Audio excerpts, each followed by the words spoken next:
Mr. Silent Channel. Bago tayo magpatuloy sa kwento, pahingi naman ng like at share, salamat. Kabanata 521 hanggang 530. Oligarch Meeting. Heaven's Gate, itaas na palapag, malaking conference room. Sa oras na ito, mayroon lamang 5 tao ang nakaupo sa pinakamarangyang malaking conference room ng Gate of Heaven, na sumasaklaw sa isang lugar na higit sa 600 square meters. Kasama nila si Sun Yuanzhou. Pero nakaupo lang siya sa baba. Pagkatapos ang mga pagkakakilanlan ng iba pang 4 na tao ay nahayag na. Ang Resource Chamber of Commerce, ang 5 oligarko na may hindi mabilang na kapangyarihan at kayamanan at ang pinakamaimpluwensyang tao sa buong langit, ay narito lahat. Ang ganitong uri ng pagpupulong ay tinatawag ding Oligarch Meeting. Yuanzhou, kumusta na ngayon? Ang isa sa kanila ay isang nasa katanghaliang gulang na lalaki sa edad na 50. Napaka-ordinaryo niya. Nakasuot siya ng malaking puting vest, shorts na binili sa isang ordinaryong stall sa kalye, at mayroong nakasuot ng isang pares ng malalaking plastik na sapatos, na ang isang paa ay nasa conference table. Tinanong niya, sa pagkakataong ito ay gumagawa kami ng isang malaking hakbang, at walang maaaring magkamali sa anumang bahagi. Ang lalaking nagsalita ay tinawag na Wen Jinan, isang higanteng conglomerate sa kaharian ng langit. Presidente ng real estate. Mukha siyang ordinaryong mamamayan, ngunit ang mga nasa matataas na uri lamang ang makakaalam na si Wen Jinan, na parang isang mamamayan, ay ngayon ang hindi mapag-aalinlangan ng pinakamayamang tao sa bansa. Kabuuang asset, 160 bilyon. Lahat ay maayos sa ngayon, ngumiti si Sun Yuanzhou nang tanungin ni Wen Jinan at sumagot, napakadaling lokohin ng mga miyembro ng inner circle na iyon. Sa sandaling marinig nila na 3 sa amin ang sumuporta kay Chen Guangming, lahat sila ay sumang-ayon na i-impeach si Hong Weiguo. Well, ang impeachment ng Hong Weiguo ang pinakamahalagang hakbang sa aming plano. Tumango si Wen Jinan at sinabing, ito na ang simula ng lahat. Dapat na tama ang hakbang na ito. Dapat walang problema sa pag-impeach kay Hong Weiguo at pagkubkob at pagsugpo sa kanya sa lahat ng direksyon. Ang pamilyang Hong, ang pamilyang Liu, at ang pamilyang Mo ay kakayanin ang iba. By the way, alam ba ni Hong Weiguo ang tungkol sa plano natin? Hindi pa. Umiling si Sun Yuanzhou at sinabing, ang bagay na ito. Hanggat alam nating 5 ang tungkol dito, alam ito ng pinunong si Woody, at wala pang nagsabi sa kahit na sino. May 10 tainga na. Kahit gaano pa karami, hindi ko masisiguro na hindi may lalabas ang plano. Sa oras na ito, ang isa pang oligarko ay nagtanong, matandang Wen, kapag nagsimula na ang pagkubkob at pagsupil, wala nang paraan para pigilan ito. Kung hindi natin ito ibubunyag. Kung lalabas tayo, natatakot tayo na si Chen Guangchao, ang malaking taksil, ay lalayo pa. Kung magpapadala rin siya ng mga tao para patayin si Hong Weiguo. Kahit na ang ating posisyon ay hindi natin magagawa. Ganap na kahihinatnan. Ito ay nangangailangan ng pansin. Sumimangot si Wen Jinan at nag-isip sandali, pagkatapos ay sumang-ayon, ang sinabi mo ay may katuturan. Ang malaking traidor na ito ay hindi dapat tumalon sa pader. Talagang gusto niyang gawin ang lahat upang gawin ang isang bagay na tulad nito, kung may mangyari. Ngunit ito ay talagang nakakapanlumo. Sinabi ni Wen Jinan sa isa pang oligarko, Lao Yang, sinasabi mo ang iyong neutral na posisyon ngayon, tama ba? Ang oligarch na kilala bilang Lao Yang ay tumango at nagsabi, well, ayon sa plano, responsibilidad ko ang pag-arte bilang isang notaryo, kaya hindi tayo makakatulong sa isa't isa. Mabuti iyan. Napailing si Wen Jinan at sinabing, humanap ng pagkakataon na paalalahanan si Hong Weiguo na bigyang pansin ang kanyang kaligtasan. Pinakamabuting ayusin ang ilang tulong sa paligid niya.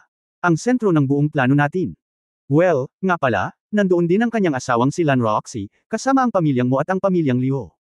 Nandito ang mga taong ito upang ipaalala sa kanila na walang mga pagsasaayos dito, kung ano ang lihim na proteksyon sa kanila ni Hong. Nang saya. Walang problema, sang-ayon ni Lao Yang. Old Wen, ibinuka ni Sun Yuanzhou ang kanyang mga kamay, medyo na-curious, palagi kong nararamdaman na ang aming plano ay medyo pantasya. Posible ba talaga? Nagtanong si Sun Yuanzhou tungkol dito. Ang ilan pang mga tao ay napaka-curious din. Sa kanilang plano, ang lahat ay tila walang kinalaman sa katotohanan. Hanggat magsisimula ang unang hakbang ng impeachment kay Hong Weiguo, mukhang hindi na nila kailangang gumawa ng marami sa iba, kailangan lang nilang maghintay para sa mga bagay na natural na umunlad. Posible ba talaga ito? Lahat sila ay mga tagapamahala ng mga higanteng conglomerates. Palagi silang naniniwala sa materialismo. At most, sinasamba lang nila si Mr. Guan. Ngunit ang nangyari sa pagkakataong ito ay lubos na nalampasan ang imahinasyon ng lahat, at masasabing isa itong lugar na hindi man lang nila maisip. Talaga bang magical ang mundong ito? To be honest, hindi ako masyadong sigurado. Ngumiti si Wen Jinan, nagsindi ng sigarilyo at huminga, pero maaring hindi natin ito kayanin, pero si Hong Dali, ang malaking talunan, ay tiyak na magagawa ito. Hehe, sa totoo lang, gusto kong matawa kapag binanggit ko ang Hong Dali. Haha, totoo naman. Tumawa si Sun Yuanzhou at ang iba pa at sinabing, ang maliit na alibughang ito ay talagang kamangha-mangha.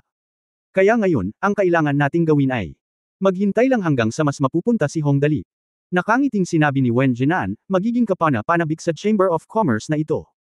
Nabalitaan kong nakipag-away ang bastard na si Hong Dali sa family meeting ng pamilya Hong. Medyo exciting ang mukha.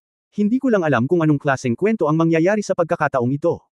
Inaasahan ko talaga ito. Hahaha, tama. Narinig ko na ang mga pinag-uusapan noon. Nagtawanan din ang apat na tao, kung makikipagtulungan tayo sa plano natin, siguradong mas masaya ito kaysa sa family meeting nila. Oo, hindi ko lang alam kung gaano kalaki ang magiging epekto nito sa pagkakataong ito. Tinataya ko na may iba pang reaksyon hindi lamang mula sa ating langit, kundi pati na rin sa mundo. Ito ba ay tinatawag na, alibughang anak na nagpapahirap sa lupa? Saglit na tumawa ang lahat, at tinapik ni Wen Jinan ang mesa, okay, ngayon ay maghanda na tayo. Tandaan na ang mga problema ay maaaring mangyari sa anumang bahagi ng proseso. Tanging ang mga tao sa paligid ng Hong Dali ay dapat naganap na ligtas. Ang bastos na ito ay napaka-protective sa kanyang mga pagkukulang. Huling beses na pinukaw ni Yuan Zhou si Hong Weiguo. Ngunit ang Spirit Sword ay nahulog sa loob lamang ng ilang araw. Kutsilyo. Kung may kaunting pagkakamali, hindi isang maliit na bagay ang mawalan ng bilyon. Naiintindihan. Naiintindihan. Well, dapat nating bigyang pansin ito.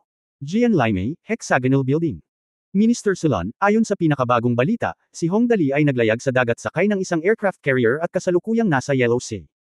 Sa opisina ng Solon, iniulat ng bagong babaeng sekretarya ang pinakabagong balita. After some strange incident before, nararamdaman pa rin ni Solon na laging may kakaibang sarap sa bibig niya. Kaya ngayon ang lemon juice ang paborito niya, bumaba ka muna, pag-aralan muna natin. Pagkaalis ng kalihim, sumandal si Ministro ng Depensa na si Itla sa sofa, niyakap ang kanyang mga braso, at sinabing, buhay pa si Hong Dali at maayos pa sa ngayon. Sa tuwing may gagawin ang bastard na ito, magkakaroon ng hindi inaasahang mga tagumpay. Talagang hindi ako makapaghintay na makita siya. Patayin siya ngayon. Ang susi ay hindi pa tayo umaalis sa dagat ng langit, kaya wala tayong magagawa. Hindi yun mahalaga, humigop muli si Solon ng lemon juice at sinabing, maya-maya, lalabas siya. Ang bastos na ito ay laging dumarating. Walang tukana, sa madaling salita, pumupunta lang siya kung saan may saya. Ang pagtambay lang sa kaharian ng langit sa isang sasakyang panghimpapawid ay tiyak na hindi niya pakay. Sa palagay ko, hindi magtatagal bago umalis ang taong ito sa kaharian ng langit, kahit na ang kanyang pananamit ay walang kabuluhan. Hindi makakalipad. Well, tama iyan. Nag-isip sandali si Yitra at biglang nagtanong, nga pala. Mayroon. Nakipag-ugnayan ang ating mga tao sa mga mersenaryong iyon. Mabagal na sinabi ng Solon, nagbigay kami ng halos 200 milyon sa mga armas, at nangako na hanggat napatay si Hong Dali, lahat ng aircraft carrier na binili ni Hong Dali ay maibibigay sa kanila. Hindi mahalaga kung ano ang mangyayari sa kanila noon. Kapag namatay na si Hong Dali, huli na para sa kaharian ng langit na mataas ang tingin sa kanya. Sa oras na iyon, ang tanging naiisip nila ay kung paano harapin ang kanilang relasyon sa amin. Okay lang na maging talamak sila sandali, aniya. Biglang nagtanong si Solon, ang unang tao mula sa kaharian ng langit ay dadalaw sa atin sa kalagitnaan ng Setyembre. Paano mo inihahanda ang mga bagay doon? Lahat sila ay ang pinakabagong mga armas. Nang banggitin niya ito, biglang tumawa si Yitela, kahit na gumawa ng mechanical armor si Hong Dali, hindi masama ang ating mga armament. Marami sa mga ito ay mga bagong konseptong armas, at ang kanilang kapangyarihan ay talagang kamangha-mangha. Hindi kalabisan na sabihin na sa ilalim ng mga sandatang nuclear, ang ating Estados Unidos ay wala pa ring pagtatalo tungkol sa bansang may pinakamakapangyarihang armas sa mundo. Mabuti iyan. Tumawa si Solon at sinabing, kahit na may Hong Dali sa kaharian ng langit, hindi tayo maaaring mas masahol pa sa kanila. Bueno, maghintay hanggang umalis si Hong Dali.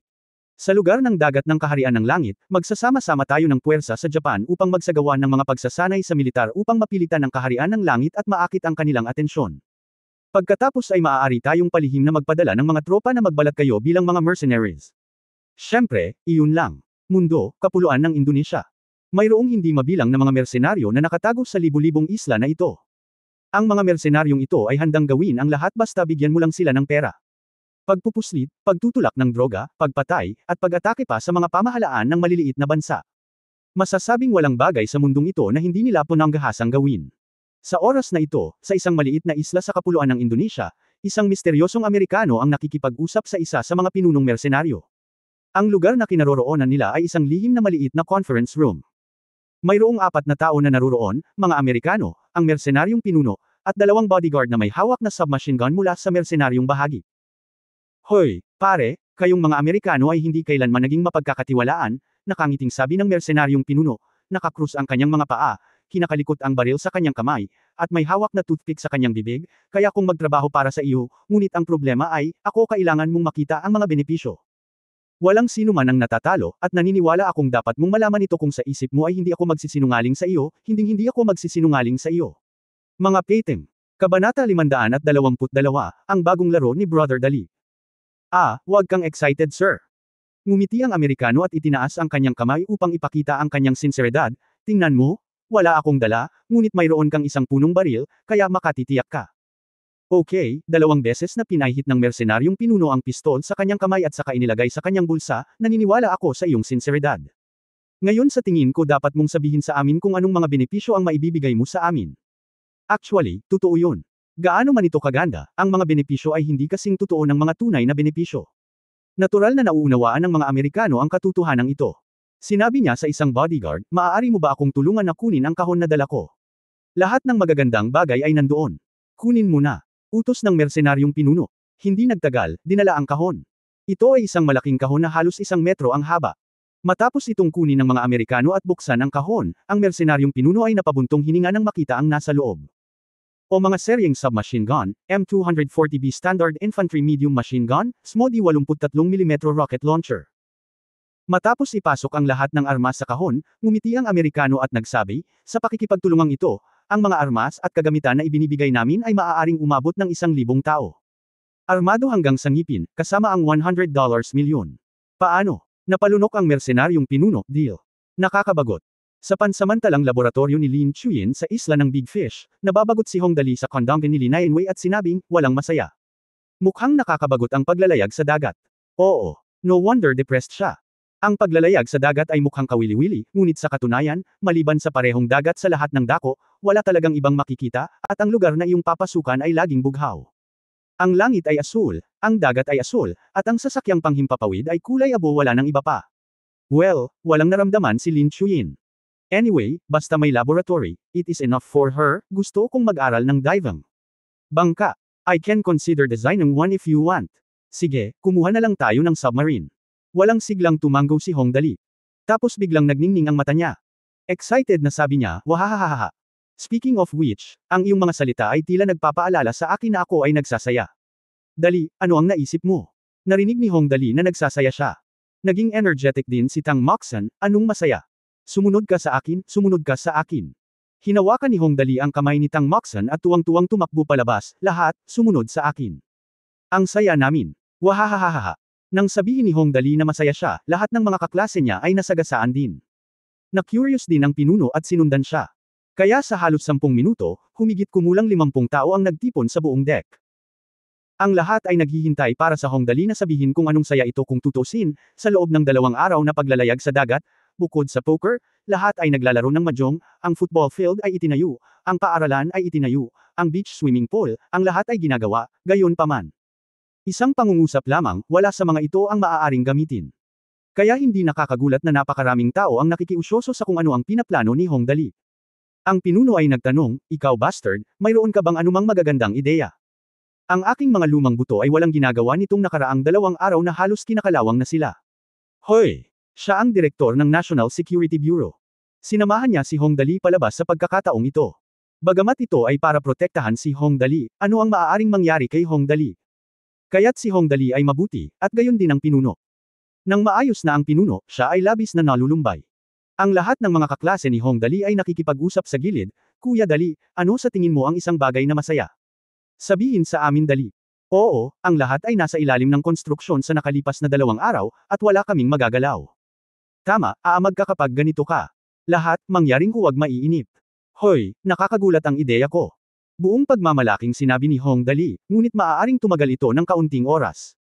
Kailangang maging matyaga ang lahat. Pagpasensyahan mo na lang. Hindi ako makakain ng mainit na tokwa sa pagmamadali. Ang lahat sa ibaba ay tiyak na tumahimik at naghintay upang makita kung tungkol saan ang nakakagulat na ideyang ito. Dalhan mo ako ng karne. Gusto ko itong may dugo. Inayos ni Hong Dali ang mga paa ng aso, kumuha pa, magsimula tayo sa 20 o 30 kilo.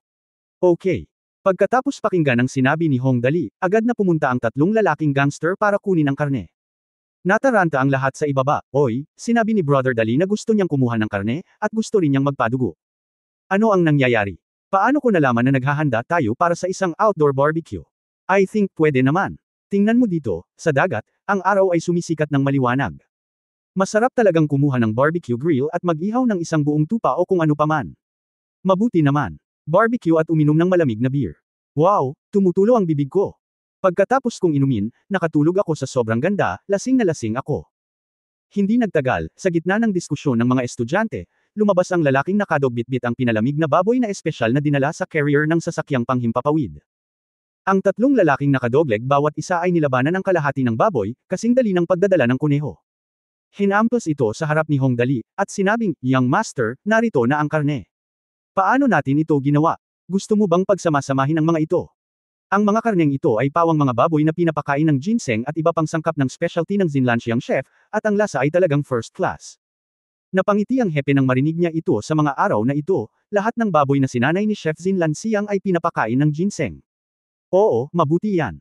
Tiningnan ng mabuti ni Hong Dali ang 3.5 baboy, tumanggo at nagsabi, "Kawitin ang mga baboy na ito gamit ang mga kawit, pagkatapos ay ihagis ang mga ito sa tubig, at itapon ang mga ito hanggat maaari." Masigla. Nanlaki ang mga mata ni Tang Moxon sa gilid, "Baka gusto mong manghuli ng mga peting?" Kung ano ang gagawin sa dagwang baboy na ito na itinapon sa dagat, bukod sa paghuli ng mga peting, si Tang Moxon ay talagang walang maisip na iba. Nagulat din ang lahat ng estudyante, pinaplano ni Kuya Dali na manghuli ng mga peting. Kumain ng palikpik ng peting.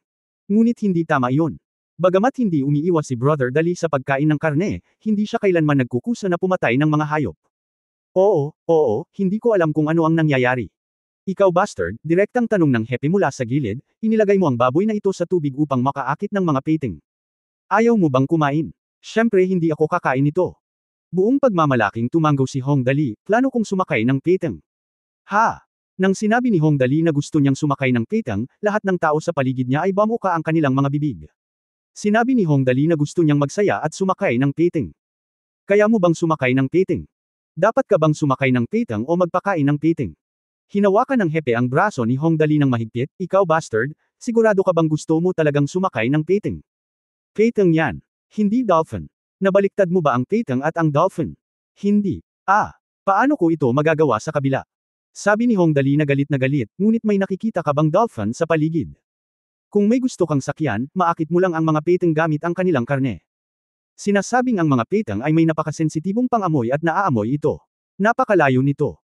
Bueno, paliwanag ni Lin Chuyin sa lahat, ang kabuuang lugar ng olfactory membrane ng isang metrong peting ay maaaring umabot sa 4,842 square centimeters, kaya ang pangamoy ng peting ay napakasensitibo. Maaari mong amoy dugo. Huwag ipakilala ang pangamoy ng peting sa oras na ito. Niyakap ng mahigpit ni Tang Moxon ang baywang ni Hong Dali, "Dali, sabihin mo sa amin kung ano ang hindi mo maiisip. Huwag mong gawin ito, kakainin ka ng peting." "Paano ako kakainin?" Lubusang nanlumo si Hong Dali, "Ako ay isang peting. Hindi, isang mabuting kaibigan ng mga hayop. Naaalala mo pa ba ang bundok sa tabi ng Shuiling Village? Naaalala mo pa ba ang pulse earrings na suot ko sa aking kamay?" Speaking of Shuiling Village, binitawan na ni Tang Moxon ang mahiwagang kahoy na pulse earrings ni Hong Dali na maaaring magtaboy ng mga insekto sa gabi. Bumalik sa Shuiling Village, maraming hayop ang talagang malapit sa Hong Dali, at itong kahoy na pulse earrings ay inihandog ng unggoy bilang alay.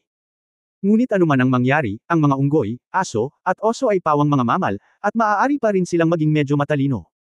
Ito ay isang peting. Paano kung akitin ng mga baboy na pinapakain ng ginseng na ito ang pinakanakakatakot na dakilang puting peting sa karagatan? Kahit na maging malapit si Hong Dali sa mga hayop, okay lang ba?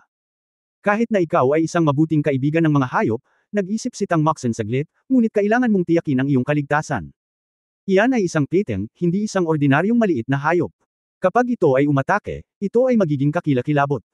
Kaya para sa kaligtasan, si Tang Moxon ay gumawa ng huling solusyon, kailangan mo munang patunayan ito upang makita kung ang peting ay nakikinig sa iyo. Well, si Jingxun pa rin ang nagmamalasakit sa akin, hehe, hinawakan ni Hong Dali ang kanyang baba, "Ayan na. Gawin mo na." Buong araw siyang pabaya. Sa kabutihang palad, si Tang Moxon ay nag-aalala pa rin sa kanyang kaligtasan. Ang pamamaraang ito ay talagang isang mahusay. Kung pakikinggan siya ng peting, walang mangyayari. Kung hindi ka nakikinig, huli na ang lahat para tumakas. Kaya't ibinaba ng lahat ang maliit na bangka. Maliit daw itong bangka, ngunit kung tutuusin ay maliit itong barkong pandigma, mga 10 metro ang haba. Pagkatapos ang ulo ng baboy ay ikinawit at ibinaba sa dagat. Nagtipon ang lahat sa bangka, naghihintay kung ano ang mangyayari. Palihim na hinayla ni Christina ang sulok ng damit ni Levi at Bam Ulong, makakasakay nga ba ng peting ang alibughang Hong Dali na ito? Levi's, walang paraan na siya ay tumakas upang mamatay. Kung gayon, hindi tayo mag-aalala. Ngunit sa palagay ko imposible. Tumanggo si Christina, ganyan din ang pakiramdam ko. Bagamat walang puso siya gaya ng alamat, hindi niya dapat banibiro ang buhay niya. Baka siya talaga. Gusto kong sumakay ng pating. Sa kabilang banda, si Lucifer ay lihim na tumingin kay Lin Chuyin at naghintay na may dilat na mga mata upang makita si Hong Dali na sumakay ng pating. Kung pag-uusapan, nakita nga ni Lucifer si Lin Chuyin, at ito ay pag-ibig sa unang tingin. Itinuring niya si Lin Chuyin bilang isang diyosa ng otako. Ngunit ang problema ay hindi pa nakikilala ni Lin Chuyin si Lucifer, ngunit kilala lamang niya ang gayong tao, kaya ang kanyang karibal sa pag-ibig ay nasa kanyang tabi, ngunit hindi ito alam ni Hong Dali. Hoy, mahal, sa tingin mo ba ay talagang makakasakay si Master Dali ng pating? Palihim na hinayla ni Muyunyon. Lucifer, matapang na mag-isip si Master Dali. Siya ay orihinal na isang panunukso. Bamulong si Lucifer, isang sobrang nakakatakot na panunukso. Ipagpapatuloy. Kabanata 523, mga munting sinta, halika sa mangkok. Ang pang-amoy ng mga petang ay talagang hindi masyadong sensitibo. Sa loob ng ilang minuto, may nagbago sa dagat. Una, may matalas na mata na tumuro sa dagat sa dikalayuan at sumigaw, tingnan mo. Ang palikpik ng peteng. Sa kanyang sigaw, lahat ng tao sa bangka ay napalingon at tumingin. Tama nga, sa malawak na dagat, malayo, isang itim na bagay na parang kutsilyo ang mabilis na lumapit dito. Ito ang dorsal fin ng peteng. Ang mga taong ito na sobrang sensitibo sa amoy ng dugo ay talagang ipinatawag ni Hong Dali. Ang mga petang, na naninirahan sa karagatan, ay itinuturing ng ilan na isa sa pinakamabangis na isda sa karagatan. Ang mga cute na batang ito. Nakangiting tumingin si Hong Dali sa dagat, baby, yakapin mo si Kuya Dali. Kung walang peteng sa dagat, talagang gustong patayin ng hepe ang bastos na ito. Sip-a nito ang bagay na ito ay may magagandang katangian ng tubig pa rin. Di nagtagal, may sumigaw muli, tingnan mo, may mga peteng na dumarating, marami. Mayroon lamang isang peteng noon, ngunit sa pagkakataong ito, mayroong 30 o 40 palikpik sa likod ng mga peteng sa tubig. Isang makapal na kayeg ng mga peteng.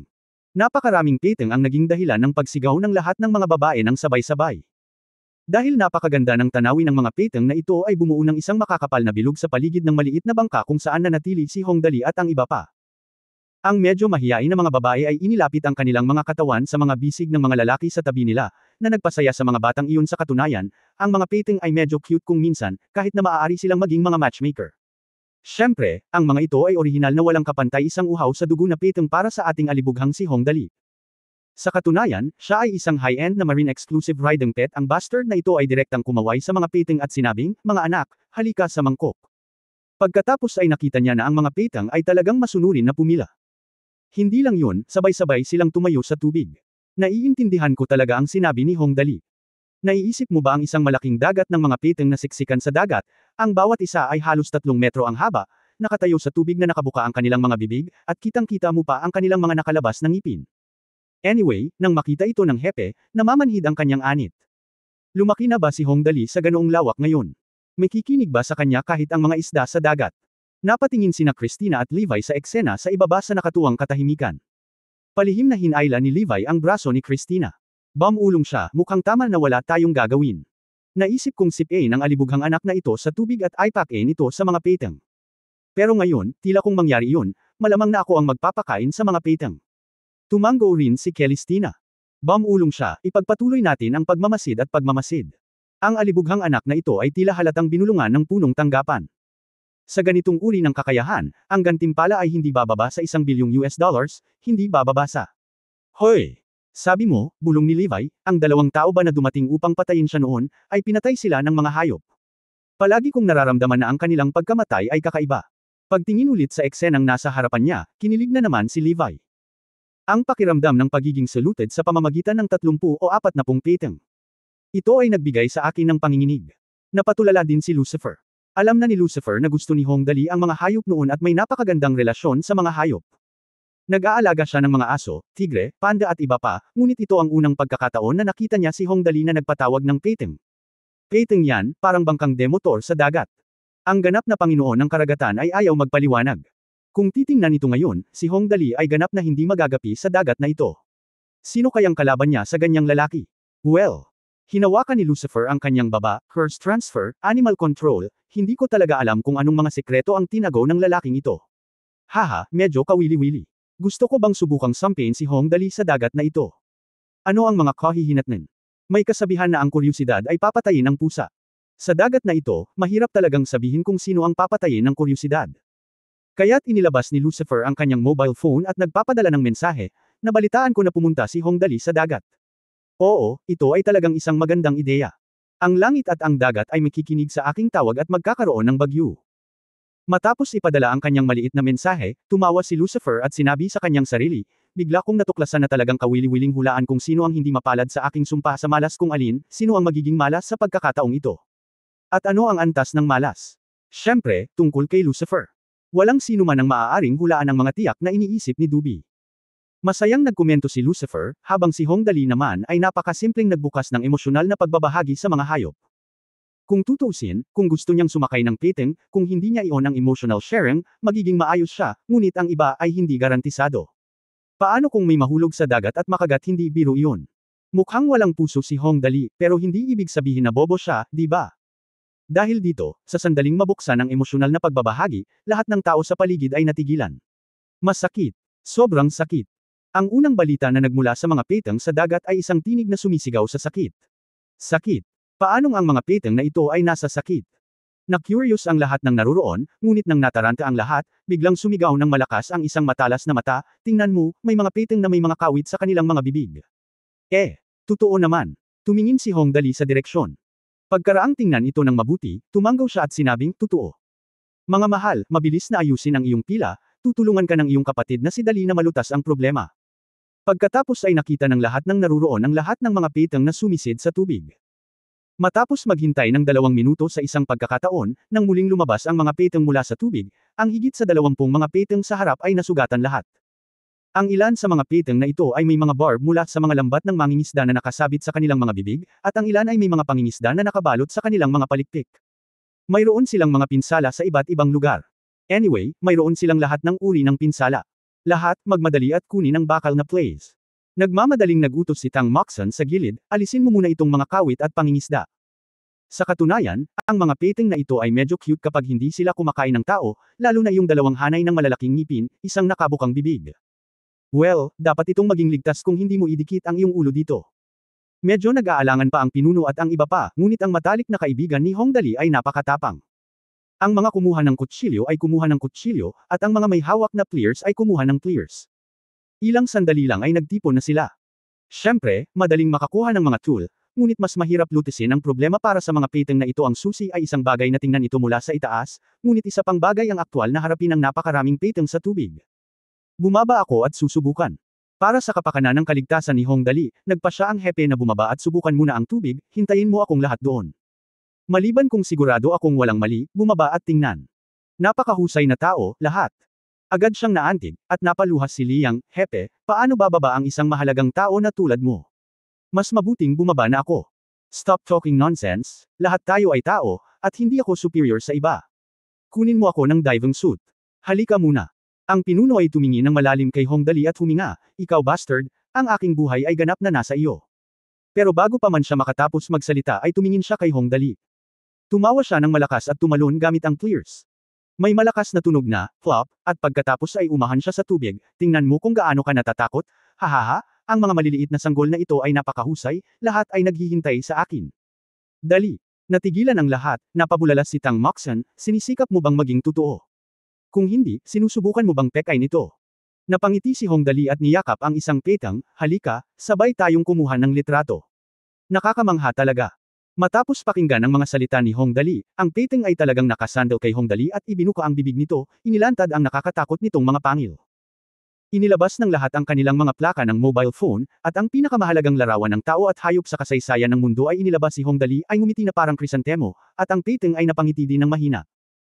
Lahat sigurado ang lahat na si Hong Dali ay marahil ang pinakamahusay na tao sa mundo para maging katulad ng Shark Brothers. Ay treto na lang natin ito bilang isang masayang bakasyon, bulong ni Levi, at least hindi ako fan ng mga lalaking ito. Hindi ako sigurado. Ako rin. Tumanggo si Christina, siya ay talagang kamangha-mangha. Ako ay napaka-curious tungkol sa kung ano ang gagawin niya sa hinaharap na ganap na hindi mahuhulaan. Ito ay dapat na isang babaeng peteng. Nang makitang maayos si Hong Dali, sa wakas ay gumaan ang pakiramdam ni Tang Moxon at nalaman niyang biro lang yun. Nakangiting sabi ng batang babae habang kumukuha ng litrato, Dali, nagustuhan ka ng peteng na ito, hehe. Guwapo ako, mapanghalina at matikas, kaya normal lang na main love ako sa akin. Kinuha ni Hong Dali ang mga pliers at pinutol ang lambat na cable sa palikpik ng pitang, pagkatapos ay tinapik ang pitang sa ulo, okay, sa susunod. Bilang resulta, sa sandaling alisin niya ang linya ng pangingisda mula sa palikpik ng pitang, ang sistema ay biglang naglabas ng tunog ng abiso. Side Mission 1, ang mapagmalasakit na alibughang anak. Mga kinakailangan sa misyon, lakas ng loob. Ang kasalukuyang antas ng pagkumpleto ay 1100. Gantimpala ng misyon, ay upgrade ang pamagat ng pinakamatalik na kaibigan ng hayop. Epekto ng pag-upgrade, ang host ay maaaring ganap na makontrol ang anumang hayop. Antas ng pamagat, antas 3, buong antas. Karagdagang tala, ang gawain ito ay opsyonal at automatikong i-clear pagkatapos mag-upgrade ng system.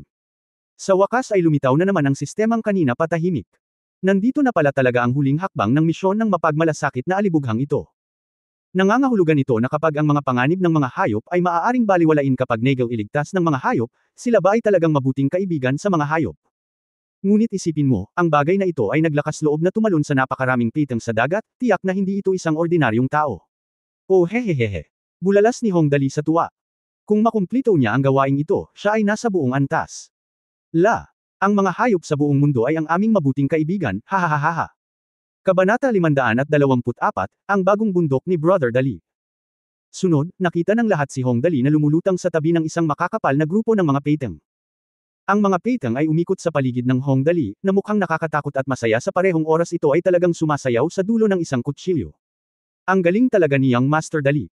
Napabulala si Mu Yunyun, hindi ko talaga alam kung paano niya ginawa iyon. Nakakatawa ito, walang magawang umiling si Lucifer at tumawa ng mahina, isang lalaking hindi natatakot sa kamatayan. Nakakatuwa ang kanyang lola, medyo naantig ako sa kanya. Sa puntong ito, tumalon si Lucifer gamit ang mga plays, young Master Dali, kunin mo ako. Then he regretted, he started fluttering in mid-air, shit. Naalala ko lang na hindi pala ako marunong lumangoy. Lahat. Ngunit sa totoo lang, ang mga kilos ni Lucifer ay nagpatunay ng isang bagay sa lahat, isang napakahalagang bagay sa sandaling siya ay nahulog sa tubig, bago pa man ihagis ng sinuman ang lifebuoy pababa, si Lucifer ay dinala ng piteng sa ibabaw. Ang piteng ay mga 3 hanggang 4 na metro ang haba, na may matulis na palikpik sa likod. Si Lucifer ay nakasakay sa kanyang likuran, at tila siya ay nakasakay ng maayos. Ngayon lang ako natakot ng mamatay. Nagulat si Lucifer, akala ko malulunod na ako. Tinakpan ng pinuno ang kanyang ulo tulad ng inaasahan, nakakatawa din ang kanyang nakakatawang kaibigan, ang batang ito ay hindi natatakot na kainin ng mga piteng ngunit natatakot na malunod sa tubig. Ngayon ay may matapos makita si Lucifer na nagpapatunay sa kanyang harapan, lahat ay nakaramdam ng kagaanan sa pagkakataong ito tumingin kay Lucifer, hindi lamang siya kagatin ng piteng, ngunit tila nakikinig siya sa kanyang mga salita. Sa oras na ito, makikita ang kapangyarihan ng titulo ni Hong Dali. Sa pangkalahatan, kung ang hayop ay medyo advanced, ito ay napakahirap na kontrolin ito. Pagkatapos ng lahat, kung gusto mong kontrolin ang mga karaniwang mamal na may mataas na antas ng katalinuhan, kailangan mo ng kaunting komunikasyon, at maaari mo ring malaman ang ilan sa mga iniisip ng hayop. Gayunpaman, ang antas ng katalinuhan ng mga piteng na ito ay medyo mababa, at ang komunikasyon ay napakamaginhawa. Kailangan lang nilang magbigay ng mga tagubilin. Kaya ngayon ay may ganitong sitwasyon sa dagat, isang malaking grupo ng mga masiglang nukulat na bata, lahat ay nakasakay sa likod ng mga piteng, nagtatawanan at nagbibiroan, habang nakasakay, hinahawakan ang mga pangingisda o mga kawit sa mga piteng. Nang matapos na ang lahat, plano na ng lahat na sumakay sa piteng para masaya, ngunit biglang sumigaw ang pinunong wala sa tubig sa bangka, bastos. Mag-ingat ka, may napakalaking bagay na lumulutang sa dagat. Itinuro niya ang tubig sa di kalayuan, pawisan ang buong ulo. Isa itong malaking anino na tila 17 o 8 metro ang haba. Halos 2 metro ang lapad, pagtingin sa anino, ito ay dapat na isang isda, isang napakalaking piteng. Ito ay isang mahusay na puting piteng. Nang malapit na ang anino, sa wakas ay nakita ito ng pinuno sa pagkakataong ito at sumigaw ng desperadong, "Ikaw bastard, humanda ka, iyan ay isang napakalaking malaking puting piteng. Lahat ng iba, umalis ka dyan dali. Halika, mga panga. Iyan ang hindi mapag-aalinlangan ng Panginoon ng karagatan." Makokontrol ni Hong Dali ang maliliit na bagay na ito, ngunit sa totoo lang ay wala siyang ideya kung kaya niyang kontrolin ang Great White Shark. Ngunit walang paraan. Sa bilis ng Great White Shark, halatang huli na ang lahat para tawagan ang lahat. Ngayon ang magagawa na lang natin ay umasa na mapapagaling ni Hong Dali ang taong ito, at baka may pag-asa pa. Tila nagmamadali ang pinuno, at ang iba ay natakot din sa malamig na pawis, at lahat sila ay lumapit sa yate at umakyat sa hagdan. Pagkatapos ng lahat, maaaring walang problema ang Hong Dali sa pagkontrol sa maliliit na piteng na ito, ngunit ang malaking paghuli ng 17 hanggang 18 metro. Ngunit si Hong Dali ay hindi natatakot sa lahat. Ang peteng na ito ay may napakalakas na survivability ngayon, kahit na ang dakilang puting peteng ay talagang gusto siyang kainin, malamang na walang pag-asa. Para sa isang alibughang anak na maaaring maging malambot at matigas. Hindi naman problema ang mga iyon. Ha ha ha ha. Walang pusong tumawa si Hong Dali. Xiaobai, pumunta ka agad sa bowl. Pawis na pawis si Christina sa bangka nang makita ang talon, kaya tinanong niya sa mahinang boses kung hindi ba siya maglakas loob na pumunta sa tubig. Babaeng kaklase ni Hong Dali, palagi bang walang puso si Young Master Dali? Hindi ba't napakalaki ng puso niya? Siya ay isang napakamahiwagang tao, sabi ng mga kaklase ni Hong Dali. Aniya, gayunpaman, bihira nating makita siyang malungkot. Sa huli, hindi niya nakalimutang magdagdag ng isang pangungusap na puno ng inggit, na inggit talaga ako sa kanya. Sobrang inggit din si Christina. Siya at bagamat si Levi ang nangungunang pumatay sa mundo, gusto lang niyang maging masaya gaya ni Hong Dali. Ang hirap. Levi's, tanong ni Christina sa mahinang boses, kung makikipagkompetensya ka sa malaking puting peteng na ito, magkakaroon ba ng anumang problema sa iyong kakayahan? 20% lang ang sigurado. Walang magawang sinabi ni Levi, mukhang napakaganda ng premonition mo. Tama, bagamat si Hong Dali, isang alibughang binata, ay hindi nakakapinsala sa mga tao at hayop, lahat ng tao sa paligid niya ay pervert. Pinagmasdan ko ng mabuti ang kanyang mga bastos noon. Noong ang tatlong lalaking bastos ay lumaban sa karne ng baboy, sila ay talagang makapangyarihan.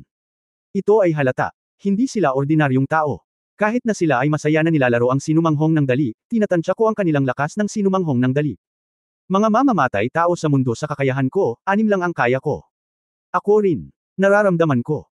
Tumanggo si Christina, at pagkatapos ay binago ang paksa, huwag mo na itong pag-usapan ngayon, tingnan mo. Nakatingin sa malaking puti sa tubig sa oras na ito. Dumating na ang anino ng peteng sa harap ni Hong Dali. May tunog ng tubig, at pagkatapos ay nakita ng lahat ng naruroon ang isang eksena na malamang na hinding-hindi nila malilimutan sa kanilang buhay.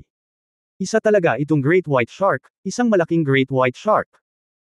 Ang mga Great White Shark, na kilala rin bilang Man-Eating Shark at White Death Shark, ay malalaking offensive carnivore na maaaring umabot ng 6 hanggang 7 metro ang haba at tumitimbang ng 3,200 kilo. Ang pinakamataas na naitala na haba ay kahit na 14 na metro, at ang haba ng ngipin ay 10 sentimetro. Ibinahagi sa mga tropikal at mapagtimpi na mga zone ng lahat ng karagatan, ito ay karaniwang naninirahan sa mga bukas na lugar ng karagatan, ngunit madalas na pumapasok sa panloob na tubig.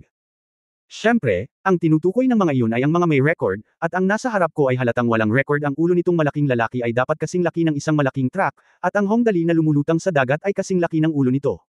Ang ulo ay parang batang nakatayo sa harap ng tangke ng tubig. Tinatayang kung kakainin nito si Hong Dali, hindi niya matatapos. Ang mga mata ng Great White Shark na ito ay kasing laki ng mga football, at ang mga ngipin nito ay halos isang talampakan ng haba. Nakatayo ito sa tubig. Ang eksena sa tabi ng Hong Dali. Kung itatayo mo ang kotse, halos kapareho ito ng kaibahan ng double-decker na bus. Ngunit kitang-kita na bagamat sapat na ang malaking puting peteng na ito para paiyakan ang isang bata sa kalagitnaan ng gabi, tila napakabait nito sa paligid ng Hong Dali. Tinapik pa ni Hong Dali ang tiyan ng Great White Shark na may ngiti, Big White Shark. Oy, pwede ba kitang tawaging Xiaobai mula ngayon? Ang gayong malaking tao na 17 o 18 metro ang haba ay tinawag na Xiaobai ni Hong Dali. Ngayon lahat ay walang balak magreklamo. Tinampal ng malakas ng pinuno ang kanyang noo, pwede bang walang kakaibang pangalan ang lalaking ito? Kung tutusin, okay lang na tawagin siyang Debay. Kaya ano ang nangyayari? Ngayong nakita ng lahat na ang dakilang puting peteng na si Xiaobai ay kontrolado rin ni Hong Dali, lahat sila ay naging mas matapang sa pagkakataong ito, at isa-isa silang nagsimulang tumalon muli sa dagat. Sa pagkakataong ito, hindi lang ang mga lalaki ang tumalon, kundi pati na rin ang mga babae. Kayang kontrolin ni Hong Dali ang 17 o 18 metrong haba na Great White Shark, kaya natural na hindi na kailangang mag-alala ang mas maliliit.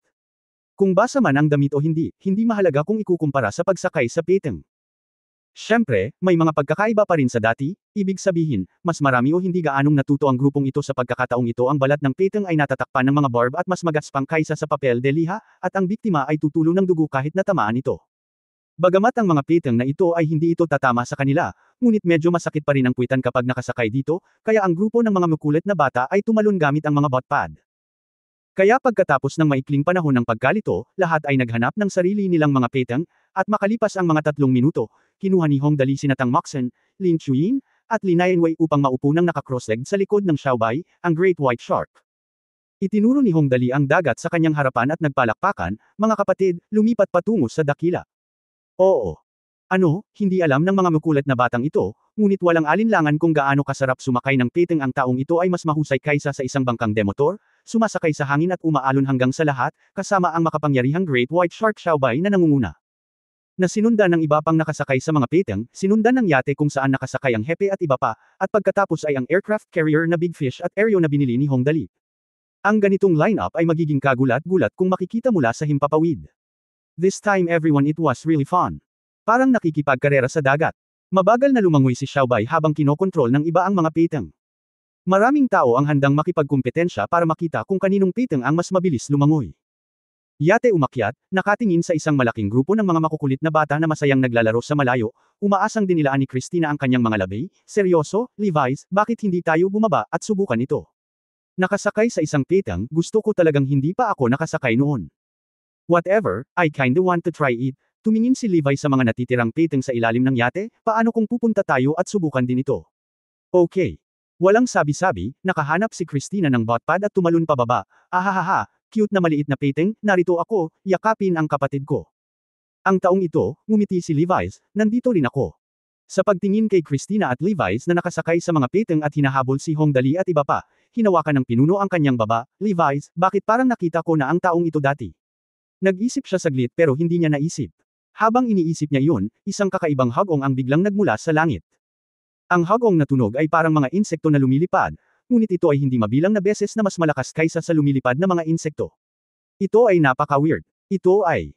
Itinaas ng pinuno ang kanyang ulo at tumingin sa ibabaw. Natigilan siya sa isang sulyap lang, tapos siya na. Sigaw. Zhang Yi, mabahong babae, bakit ka nandito? Galing ito sa malaking tipaklong na sinakyan ni Zhang Yi noon. Kung tungkol sa taong nakaupo sa likod ng tipaklong, bukod kay Zhang Yi, ang reyna ng Zerg, sino pa ang maaaring naroroon? Kabanata 525 ang apat na emperador, bahagi 1. Hindi nagtagal, si Zhang Yi, na nakasuot pa rin ng itim na maikling palda, ay tumalon pababa mula sa malaking tipaklong na nakangiti at nakangiting sinabi, Oy, nandito rin ang amo. Nandito ako para makita si Hong Dali. Nasaan si Hong Dali? May isang peteng na nakasakay doon, itinuro ng hepe si Hong Dali, na tahimik na nakaupo sa likod ng malaking puting peteng na si Xiaobei, at sinabing, ang bastard na ito ay nakakuha ng isang malaking puting peteng bilang isang bundok, at siya ay nakasakay dito ngayon. Ang bastos na ito, maaari mong paglaruan ng anumang bagay sandali. Hindi ko alam kung narinig niya ang sinabi ng pinuno o naramdaman niya iyon. Ang malaking pagong na nananatili sa carrier ng sasakyang panghimpapawid sa di kalayuan ay nagpahayag na siya ay labis na nabigo, at sumigaw ng 2 beses, at pagkatapos ay nagpatuloy. Natutulog syempre, hindi marinig ng pinuno. Nako, napakagaling ni Kuya Dali.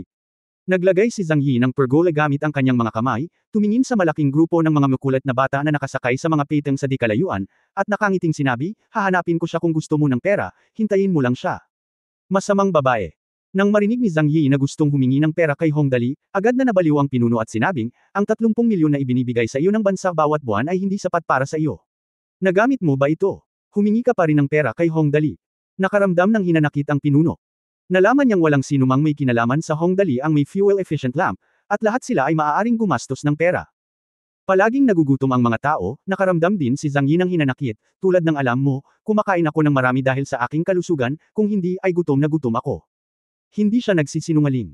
Ang pagkakaroon ng bahagi ng mga gene ng mga insekto, bagaman hindi gaanong nagbago ang hitsura ni Zhang Yi, mayroon din siyang ilang mga gawi ng mga insekto, tulad ng walang sapat na pagkain. Bueno, hindi ko talaga alam kung gaano karaming pera ang kailangan mong kainin. Walang magawa ang hepe, kung gayon, hintayin mo si Hong Dali na humingi ng karagdagang pera. Kung hindi mo maaaring hilingin sa kanya na tulungan kang bumuo ng mga high-energy na pagkain, ang mga compressed food na ginagawa mo mismo ay hindi masyadong epektibo. Bahala ka. Sinabi ng pinuno ang kanyang sinabi ng may kumpiyansa. Napakayaman ni Hong Dali na kaya niyang kalabanan ang bansa. Hehe, mabuti yun, may isla na sabi ni Zhang Yi. Boss, magpahinga ka muna, at susubukan ko ring sumakay ng peteng. Napakatapang niyang tao, kaya tumalon siya sa tubig ng walang sabi-sabi. Sa oras na ito ay sinusundan ng peteng ang bangka. Bahagya itong tinapakan ni Zhang Yi, pagkatapos ay umupo at itinuro ang pasulong, fair na. Kung hindi ka sumunod, bubunutin ko ang iyong mga ngipin. Ang peteng ay maaari lamang lumangoy pasulong ng masunurin. Nakaupo sa tabi ng peteng, ipinahayag din ni Zhang Yi na nasiyahan siya sa pagsakay sa bagay na ito, ang cute talaga ng batang ito. Napakabilis niyang lumangoy, well, ang sarap kung makakalipad siya, hihi. Well, mukhang dapat siyang makihalubilo sa isang alibughang tulad ni Hong Dali. Maaari din itong maging masaya. Pagkaraan ng ilang sandali, naabutan ni Zhang Yi si Xiaobei, ang pinaka-nakakatakot na dakilang puting peteng sa lugar na ito, at kumusta mula sa malayo, Brother Dali, nandito ako para makipaglaro sa iyo. Lumingon si Hong Dali at nakita si Zhang Yi na nakasuot ng maikling itim na palda. Napaawang ang kanyang bibig, Ate Zhang Yi. Hahaha. Bakit ka nandito? Nakasakay ka na ba sa malaking tipaklong na iyon? Kung sasakay ka, kailan mo ako hihilingin na subukan ito? Binati dito ni na Zhang Yi at Hong Dali, nakita ito ni na Christina at Levi's, na nagpapahinga sa peteng, mula sa malayo. Bigla silang tumango ng sabay at mabilis na sumakay sa peteng palayo sa karamihan. Nagulat si Christina, Queen of the Zerg. Kilala rin niya talaga si Hong Dali. Ang sitwasyon ay mahirap hawakan. Si Levi's, na nakasakay sa isang peteng, ay sumimangot at bumulong, ang gantimpala para kay Zerg Queen Zhang Yi sa ating mamamatay na mundo ay 2 bilyong dolyar. Ang susi ay walang sino man ang makakagawa ng anuman sa batang babaeng ito. Wala akong tiwala. Kahit kailan hindi ko siya inawi, alam ko rin akong talagang na-encounter ko siya, 40% lang ang winning rate. Ang susi ay hindi siya ang target sa oras na ito, sabi ni Christina. Pag-isipan ito. Sinabi, kung gayon Levi, ano sa palagay mo? Dapat ba tayong sumuko sa gawaing ito o magpatuloy? Ano ang pakiramdam mo? Malumanay na sinabi ni Levi, palagi akong nagtitiwala sa iyong intuition. Kung sasabihin mong sumuko, sumuko. Kung sa tingin mo kung ito ay mas mabuti, pagkatapos ay magpatuloy.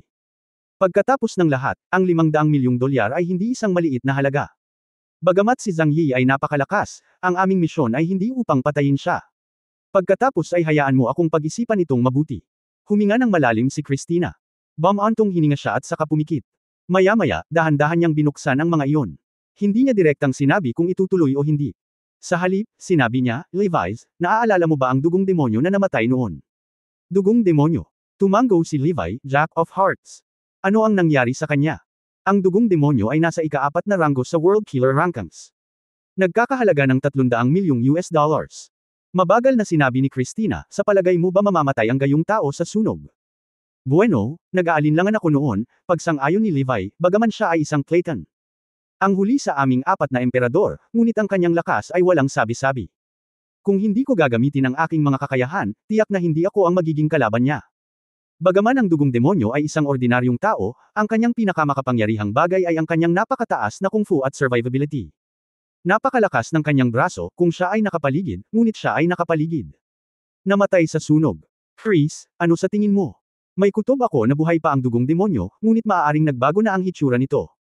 Tiningnan ni Christina ang walang pusong Hong Dali na nakaupo sa Great White Shark sa di kalayuan, at bumulong, hindi ko mahulaan kung ano ang gagawin niya ngayon, ngunit tiyak na buhay ang dugong demonyo ngayon. Okay. Pagkatapos sabihin ito, idinagdag ni Christina, lahat ng taong nakipag-ugnayan kay Hong Dali ay magbabago sa ilang lawak, at kami ay hindi exception. Kahit ngayon ay nararamdaman ko na hindi ko talaga gustong pumatay ng sinuman. Haha, ang ating reyna ng gabi ay talagang may mabait na puso. Ngumiti si Levi's at sinabing, bihira lang ito. Hindi ka katulad ng isang malupit. Sinama ng tingin ni Christina si Levi's. Ikaw, ang pinuno ng 4 na emperador at isang lalaki na nagkakahalaga ng 1.5 bilyon, ay narito pa ring nag-aalangan kung papatayin mo si Hong Dali. O hindi. Well, you know I can never convince you, Levi shrugged. As a matter of fact, we have been partners for many years, ano sa tingin mo ang dapat nating gawin ngayon? Dapat ba nating ipagpatuloy ang misyon? O sumuko na? Hindi, kung talagang hindi patay ang dugong demonyo, niyakap siya ni Christina at muling tumingin kay Hong Dali. Pakiramdam ko sa karakter ni Hong Dali, kahit na nakilala niya talaga ang dugong demonyo, hinding-hindi niya papatayin ang dugong demonyo. Ngayon ay pabalik-balik tayo, malaki ang posibilidad na ang dugong demonyo ay nagpunta upang patayin si Hong Dali, ngunit hindi ito nangyari. Tagumpay. Bueno, pagkatapos ay direktang sinuhulan ni Hong Dali ang dugong demonyo, tumango si Levi's, ang presyo ng suhol ay upang matulungan ang dugong demonyo na makatakas mula sa mundo ng pumatay at lumikha ng sertipiko ng kamatayan. Talagang hindi ito mahirap para kay Hong Dali ngayon. Kaya, pagkatapos na baguhin ng demonyong dugo ang kanyang mukha, saan siya pupunta? Pumikit ulit si Christina. Pagkalipas ng 2 minuto, sa wakas ay nakarating siya sa pangwakas na conclusion, ang bansa ngayon, ang presidente ng Fuchan Zaibatsu, Gomoto Taro. Kung tama ang hula ko, tiyak na ito ang tunay na layunin ng dugong demonyo ngayon, at ito rin ang huling dahilan kung bakit tinulungan siya ni Hong Dali na makatakas mula sa mamamatay na mundo. So, ibig mong sabihin, biglang ngumiti si Levi, we will do this mission. Can you give up? Oo, ngumiti din si Christina, kumilos ang dugong demonyo laban kay Gohan Taro. Kahit na ang ating misyon ay nakumpleto, hindi natin makukuha ang komisyon kung mamatay si Gohan Taro, at gusto natin ang pagpatay kay Hong Dali ay nagsasangkot ng maraming panganib, at ito ay hindi isang magandang deal. Kaya sa palagay ko ang mga prospect ay magiging mas mahusay kung maaari tayong bumuo ng isang magandang relasyon kay Hong Dali, isang maliit na aliberga. Haha, hindi masamang ideya iyon. Tumawa si Levi, seryoso, pumunta ka sa kanyang bahay at tulungan siyang gumastos ng pera. Ito rin ay isang napakahusay na pagpipilian. Hinding-hindi ako tatutol. You are not qualified to date me. Don't mind me. Ngumiti si Christina at tumingin kay Levi, hindi mo naisip ito dati, ngunit naiintindihan mo. Matapos marinig ang sinabi ni Christina, walang magawang umiling si Levi. Si Christina, ang reyna ng gabi, ay malamang na hinding-hindi mararamdaman ang kanyang takot maliban kung ito ay talagang itinulak sa isang tiyak na antas. Kung tungkol naman sa taong talagang nagpagalit sa kanya, wala pang nabubuhay sa mundong ito. Bagamat si Levi ang pinuno ng 4 na emperador, hindi sigurado si Christina kung kailan talaga siya galit. Okay, maganda ka naman. Ngumiti si Levi's at sinabing, kung ganoon, ano sa tingin mo ang dapat nating gawin ngayon? Anyway, lagi kang mas matalino sa akin, kaya nakikinig lang ako sa mga sinabi mo. Nasa yate. Yung chief, alam mo. Mabagal na sinabi ni Christina, napakataas niya ng katayuan. Sa tingin ko, kung tayo ang magkukusa na ipagtapat sa kanya ang ating pagkakakilanlan, hindi niya tayo gagawing masama sa kanyang katayuan.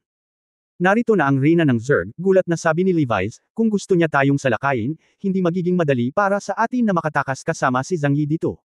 Ang kanyang mga salita ay hindi walang batayan. Sa panahon ngayon, masasabing maraming malalakas na tao dito, lalo na ang dakilang white shark na si Xiaobai sa dagat, na sabik na nanunood. Kapag nag-away ang dalawang panig, siguradong mamamatay sila dito. Anong kinakatakutan mo? Tiyak na sigurado si Christina, nandito na si Hong Dali. Sa karakter ni Hong Dali, hindi niya tayo papatayin. At saka, kahit na tayo ay mga mamamatay tao, hindi pa tayo nakapatay ng sinuman sa langit. Hindi ganoon kalaki ang puot. Ngunit kung talagang magtatagumpay ka, ang mga pakinabang ng pagsali sa barko ni Hong Dali ay higit na mas mahusay kaysa sa pagiging isang mamamatay tao, at least magiging masaya ako na tulungan siyang gumastos ng pera. Well, tama ka. Ngumiti si Levi at tumango, kung gayon ay umalis na tayo. Sa kabilang banda, sa likod ng Jaws. Sister Zhang Yi, wala ka na namang pera. Ngumuso si Hong Dali, binigyan kita ng 50 milyon noong nakaraan, at kinain mo ito ng napakabilis. Oo, tinatawag mo ba akong baboy? Napakalungkot. Nagpout si Zhang Yi, ayokong kumain ng marami, pero lagi akong nagugutom, at wala akong magawa. Pagkasabi nito, iniunat niya ang kanyang kamay at sinabing, sabihin mo lang sa akin kung ibibigay ito sa iyo o hindi. Eto na. Kabanata 526 ang 4 na emperador, bahagi 2. Siyempre kailangan kong ibigay, saglit na nag-isip si Hong Dali, ang problema ay okay lang na laging ganito. Sa katunayan, ang Hong Dali ay walang kakulangan sa pera. Ngunit ang pinakabuod ng problema ay napakahusay din ni Zhang Yi sa pagkain. Saglit lang na nagkwekwentuhan silang dalawa, naglabas na ng maraming gamit si Zhang Yi sa dala niyang bag at kinain lahat. Sinasabing kung kumain ng marami ang taong ito, kakailanganin niyang mag-excrete ng marami pagkatapos ng digestion. Nanginginig si Hong Dali kapag iniisip niyang ang isang maselang kapatid na babae ay gumugugol ng kalahati ng kanyang oras sa banyo araw-araw. Ngunit wala akong magagawa, lumungkot ang mukha ni Zhang Yi, at nagpout siya, hindi ako makakabuo ng anumang bagay na lubos na masustansya. Ang kinakain ko ngayon ay tunay na purong nutritional na produkto, ngunit hindi ito sapat. Sa oras na ito, si Tang Moxon sa gilid ay naging nakikiramay, hinawakan ang braso ni Hong Dali, at mahinang sinabi, Dali, bakit hindi mo tulungan si Ate Xiaoyi? Lagi siyang kulang sa pagkain, nakakaawa siya.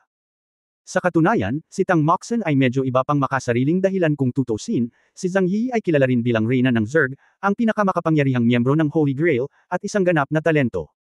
Kung mabibili siya ni Hong Dali, hindi ba siya magiging invincible? Well, let me think about it. Hinawakan ni Hong Dali ang kanyang baba, at pagkatapos ay biglang lumiwanag ang kanyang mga mata. Kumuha siya ng ilang power beans mula sa kanyang maliit na bag na nakangiti at sinabing, tama, Ate Xiaoyi, ito ang pagkain ay masarap, gusto mo bang subukan? Sa yate, sinakay ni na Christina at Levi's ang peteng at tumalikod. Nang makasakay na sila sa bangka, lumapit si Christina sa hepe at nakangiting sinabi, Mahal na Ginoong Hepe, maaari ka bang humakbang upang magsalita? Bueno, kaya ko. Tiningnan silang dalawa ng pinuno ng mabuti, at tila may naintindihan, at nakangiting sinabi, sumama ka sa akin.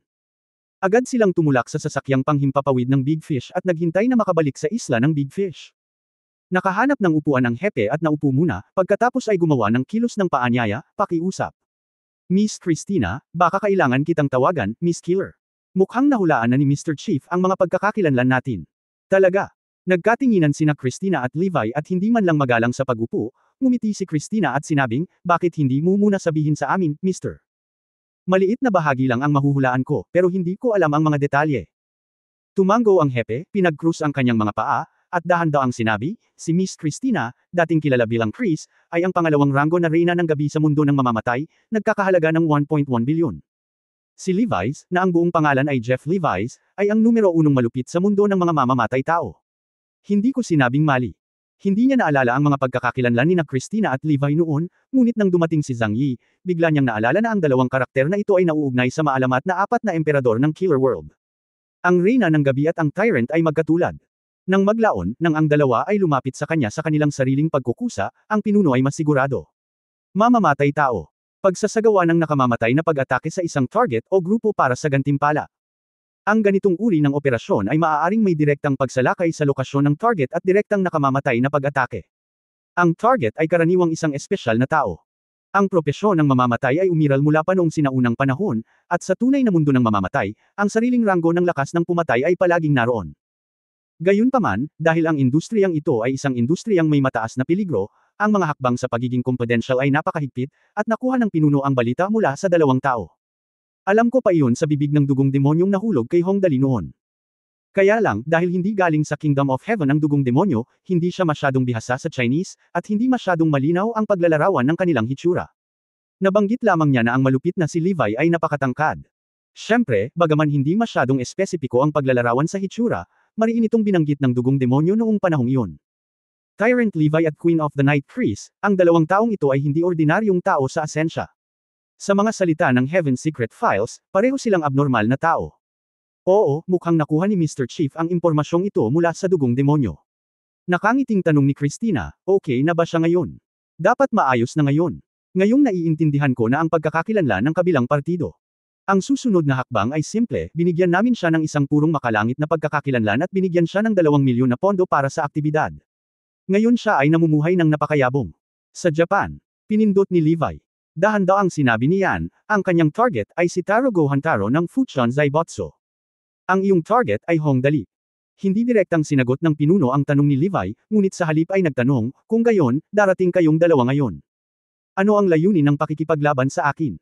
Si Hong Dali noon, nakangiting sabi ni Christina, pero ngayon nagbago na ang isip namin, dahil nahulaan namin na papatayin ng dugong demonyo si Wu Bentaro. Matapos marinig ang sinabi ni Chris, ang pinuno ay nag-isip sandali at pagkatapos ay tumango, ito ay talagang napakalakas.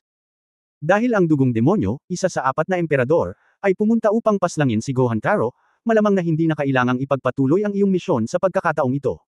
Bumaba ka dahil ang sponsor ay walang maraming araw upang mabuhay, tama ba ako? Ayan na. Tumango si Christina, syempre, ito ay isang maliit na bahagi ng dahilan. Nalaman ko na ang pakikipag-usap kay Young Master Dali ay tila mas mahusay kaysa sa pagiging isang mamamatay tao. Mahal na Ginoong Hepe, ano sa palagay mo? Sumasang-ayon ako dito. Nang banggitin si Hong Dali, tumawa ang Hepe at sinabing, ang bastos na ito. Ang batang lalaki ay laging kaibig-ibig. Ang dahilan kung bakit hindi pa kayo kumikilos ng dalawa ay dahil hindi mo kayang gawin. Ngumiti si Stina at sinabi, sa totoo lang, gusto kong tulungan siyang gumastos ng pera. Ito ay isang napakakaaya-ayang bagay. Okay. Dahan-daang tumayo ang pinuno, tumingin sa kanilang dalawa, at sinabing, naiintindihan ko na ang mga bagay. Kaya ngayon, dapat mo bang patunayan ang iyong pagkakakilanlan? Bilang boss ng National Security Agency, imposibleng paniwalaan ng Hepe na ang dalawang ito ang talagang pinakamaalamat na mamamatay tao sa mundo. Ang Tyrant at ang Reyna ng Gabi, kailangan niyang makita ng sarili niyang mga mata ang kanilang mga kakayahan bago niya mapag-usapan ang susunod na bagay. Siyempre, tumayo si Levi's, ikinuyong ang kanyang mga kamao, gumawa ng nakakapangit na ngipin na, gaba, natunog, at nakangiting sinabing, masaya akong pumayag. Sige, sumama ka sa akin. Pinangunahan ng Hepe ang 2 gwardya sa harapan. Nanguna sa daan, dumaan ang 5 tao sa maliit na pinto sa gilid ng silid at nakarating sa koridor ng isla ng barko. Pagkatapos ay bumaba na sila. Habang naglalakad sila, sinabi ng pinuno, nagkataon na mayroong gym na medyo may gamit dito. Medyo mababait ang mga Amerikano. Hindi pa natatanggal ang mga gamit sa gym. Tama lang. Sumunod si Christina at tinanong si Levi's, hindi kita nakitang kumilos sa nakalipas na 2 taon. Gaano kalakas ang maipapakita mo ngayon? Mga 500%. Levi's napangiti siya at sinabing, gaano ka man kataas, hindi ka makakaakyat. Dapat sapat na ito. Tinapik ni Christina ang kanyang braso, kung paglalaroan mo si Dali, maaari kang makalusot sa hinaharap. Hindi nagtagal, maraming tao ang dumating sa pintuan ng gym sa tabi ng spiral staircase. Ngumiti ang pinuno, narito na tayo, sabi niya, binuksan ang pinto, siguro kung ano ang iniisip ni G. Levi tungkol sa fitness equipment sa gym. Napakakomprehensibo nito, ngunit hindi gusto ni Levi's ang mga ordinaryong maliliit na bagay. Dumiretso siya sa gitna ng gym at kumuha ng sandbag, iyon na nga. Dapat sapat na ang 5 sa kanila. Walang problema.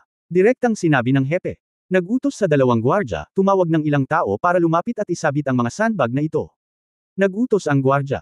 Pagkaraan ng ilang sandali, isinabot ng gwardya ang lahat ng 5 sandbag na magkapareho ang laki, hepe, isinabot na ang mga ito. Okay. Ang bawat isa sa mga sandbag na ito ay humigit kumulang 1.5 metro ang haba at kalahating metro ang kapal kung magkatabi ang 5 sandbag na ito ay magiging mas mababa sa 2,000 kilo. Magsimula na tayo. Ang pinuno ay gumawa ng isa pang kilos ng paanyaya kay Levi's. Sa pagtingin sa hanay ng 5 sandbag na nakasabit doon, si Levi's ay tumanggaw ng may kasiyahan, marahang kinuyam ang kanyang mga kamao, gumawa ng nakakasakit ng ngipin na, click, click, click, na tunog, umiling muli, at pagkatapos ay hinubad ang kanyang Amerikana, agad niyang inilantad ang malakas at maayos na mga kalamnan sa buong katawan. Sa isang sulyap lang, mararamdaman na ng isa ang lakas ng pagsabog sa kanyang katawan. Mayroong 56 na criss-crossing scar sa katawan ni Levi, na naglalabas ng kakaibang dugo pulang madilim na liwanag sa oras na ito, na nakakaantig. Ito ay noong siya ay 19 na taong gulang, at ganap niyang nilipol ang pagpupuslit ng droga, trafficking at human trafficking sa mundo noong panahong iyon. Isang medalyang naiwan noong siya ay sumali sa Beidou Mercenary Group. Ang labanang iyon ang ganap na nagpatatag sa katayuan ni Levi bilang isa sa 4 na hari ng mamamatay na mundo, hindi mapigilan.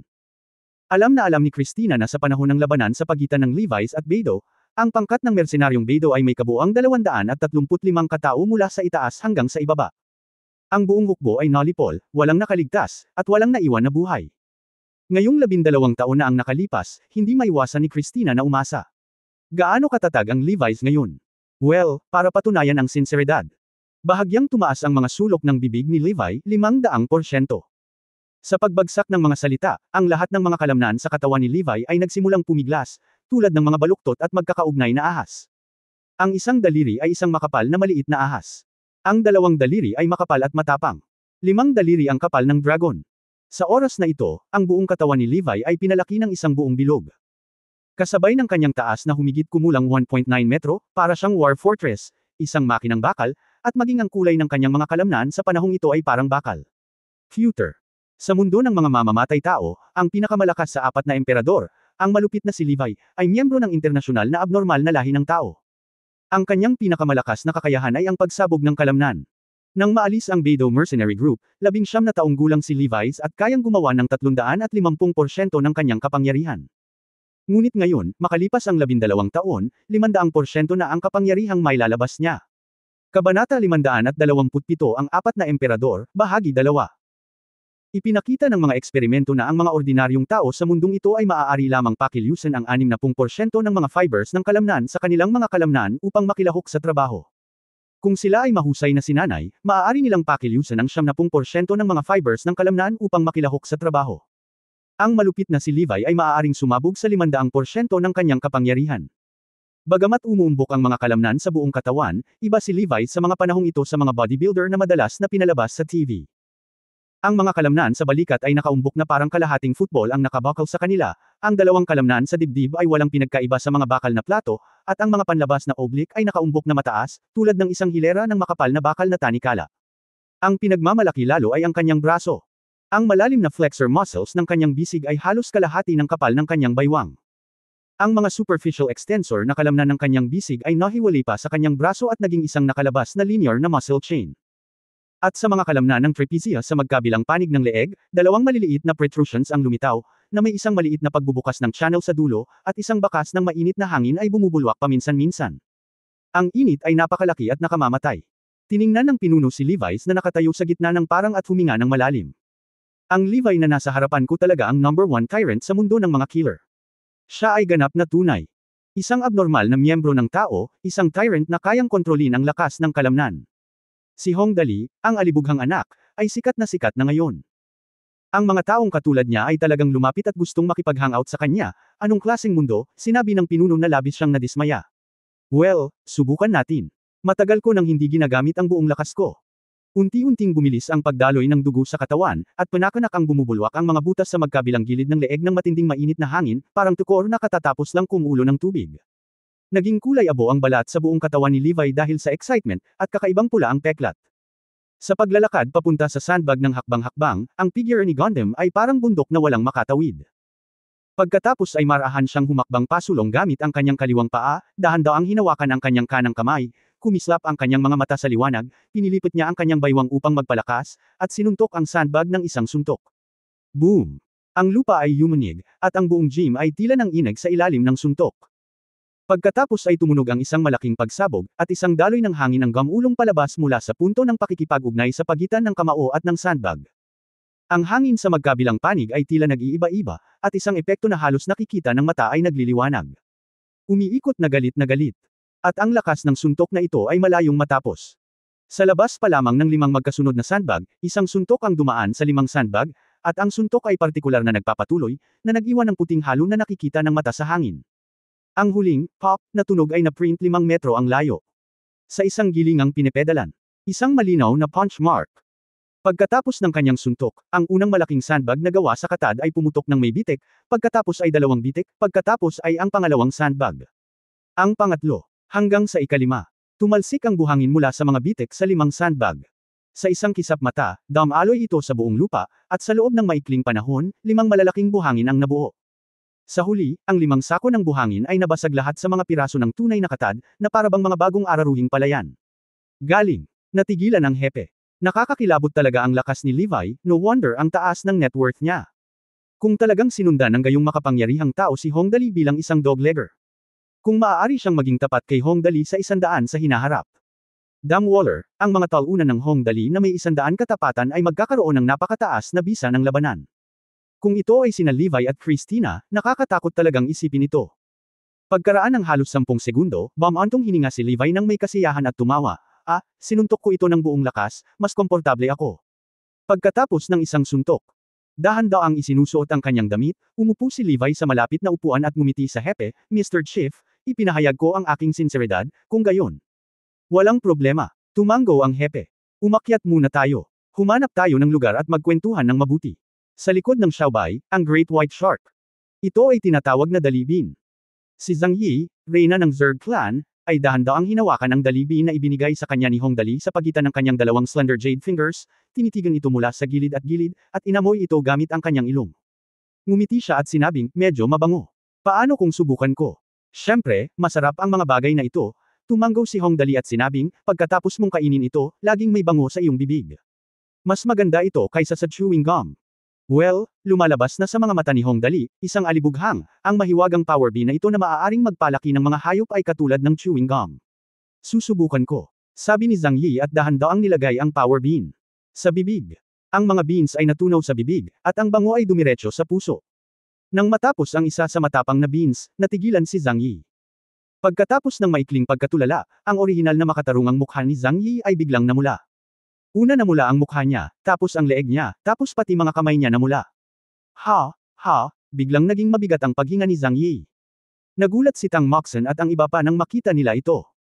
Nag-aalalang sinabi ni Tang Moxon, Sister Zhang Yi, ano ang nangyayari sa iyo? Ano ang nangyari? Ako. 2 beses na bamulong si Zhang Yi, at pagkatapos ay nagmamadaling lumabas, napaka-komportable ng pakiramdam na ito. Dahil binansagan siyang reyna ng Zerg, si Zhang walang duda sa kakayahan ni Yi. Pagkatapos niyang kainin ang power beans, maaaring may ilang misteryosong enerhiya na nilalaman ng power beans ang pinagsama sa mga gene ng insekto sa kanyang katawan, na nagpaginhawa sa kanya, at higit sa lahat, ang uri ng enerhiya na laging nagmumulto sa kanya. Ang pakiramdam ng gutom ay ganap na nawala. Hindi lamang nawala ang gutom, ngunit naramdaman din ni Zhang Yi na hindi siya nagugutom ngayon, nasiyahan siya na parang kumain lang siya ng masustansyang pagkain na nagkakahalaga ng $2 milyong. Wahahahaha. Tuwang-tuwa si Zhang Yi na tumakbo siya hanggang sa dagat. Napakabilis ng kanyang bilis na umabot pa sa level ng tubig na tinatapakan. Alam mo, kapag umabot na sa certain level ang bilis, makakalakad ka talaga sa tubig. Ang mga common boat natin ay parang lumulutang sa tubig, ito ang dahilan. Siyempre, hindi naman bangkang demotor si Zhang Yi. Matapos tumakbo palabas ng 50 o 60 metro sa isang hininga, sa wakas ay nahulog siya sa dagat, gulo. Tulong. Hindi ako marunong lumangoy. Gulo. Hong Dali, Tang Moxon, Lin Nianwei, Lin Chuyin. Pagkatapos ng maraming kaguluhan, sa wakas ay dinala pabalik ng Peiteng si Zhang Yi. Bagamat uminom siya ng maraming tubig dagat, hindi ito pinansin ni Zhang Yi. Humiga siya sa likod ni Xiaobai at napaiyak habang nagpapagaling. Sobrang naantig siya. Sabi, ang sarap talaga ng pakiramdam na ito, matagal na akong hindi kumakain, wuuu. Sino ang nakakaalam na ang pinakanakakasakit na miyembro ng Holy Grail na ito, ang Zerg Queen na si Zhang Yi, ang kanyang sa katunayan, ang hiling ay mabuo lang. Ala, Ate Xiaoyi, marami pa akong power beans. Kung gusto mo ang mga ito, maaari mong hilingin sa akin ang mga ito mamaya. Walang iniisip si Hong Dali tungkol sa power beans. Gayunpaman, siya ay palaging alibughang, ito ay ganap na walang malasakit na mga bagay, wala siyang pakialam, basta ito ay kapaki-pakinabang. Talaga. Ang malalaking mata ni Zhang Yi ay nakatuon sa maliit na bag ni Hong Dali na naglalaman ng dali beans, kung gayon, mananatili ako rito mula ngayon. Ililipat ko ang laboratorio dito kapag nakarating na ako sa lupa. Sa puntong ito, ang tatlong pinakamakapangyarihang miyembro ng Holy Grail, ang Mechanical House na Hatsune, ang Angel of Doom Lucifer, at ang Zerg Queen na si Zhang Yi, ay muling pinagsama sa panig ni Hong Dali. Ito ay tinatawag na mga kaaway na hindi nagsasama. Ang pula ay malapit sa tinta, ang itim ay madilim, at ang mga nakakatawang kaibigan ay nakakatawa din. Ang aircraft carrier na Big Fish, kabilang sa mga isla ng barko. Ang pinuno, sina Christina, at Levi ay nakaupo sa isang maliit na conference room. Ang pinuno ay nakasuot ng mahabang windbreaker, at sa kanyang malalakas na linya ng mukha, siya ay mukhang cool at kaakit-akit. Upang sabihin na ang lalaking ito ay talagang ang pinakakaakit-akit sa edad na ito, syempre, ayon sa mga kabataan, ito ay tinatawag na isang show-off. Ang ibig sabihin yung dalawa ay plano ninyong manatili sa bastos na si Dali ng mahabang panahon sa hinaharap. Humigop ng tsaa ang hepe at nakangiting sinabi, ngayong nalaman na ang katotohanan, may dugong demonyo na nag-aalaga kay Gomo Totaro. Ang pinagtataka ko ay, ano ang tingin mo kay Xiaying? Siya. Sa madaling salita, ang Eagle ay isang ordinaryong istasyon ng transit. Bilang isa sa 4 na emperador, si Christina ay natural na maraming nalalaman, ang pinuno ng Sun Eagle ay tinatawag na Charles. Siya ang may pananagutan sa pakikipag-ugnayan sa mundo ng mga pumatay. Sa madaling salita, siya ay tinanggap niya ang misyon at pagkatapos ay nakipag-ugnayan sa amin. Kami ay responsable para sa pagpatay ng mga tao at mabayaran, at pagkatapos ay binigyan siya ng 10%. Well, actually, hindi kami nag-abalang pangalagaan ang ganoong organisasyon, pero mataimtim na sinabi ng pinuno, Xiaying noon. Ang killer na natagpuan ko ay pumatay ng maraming tao sa pamilya Hong.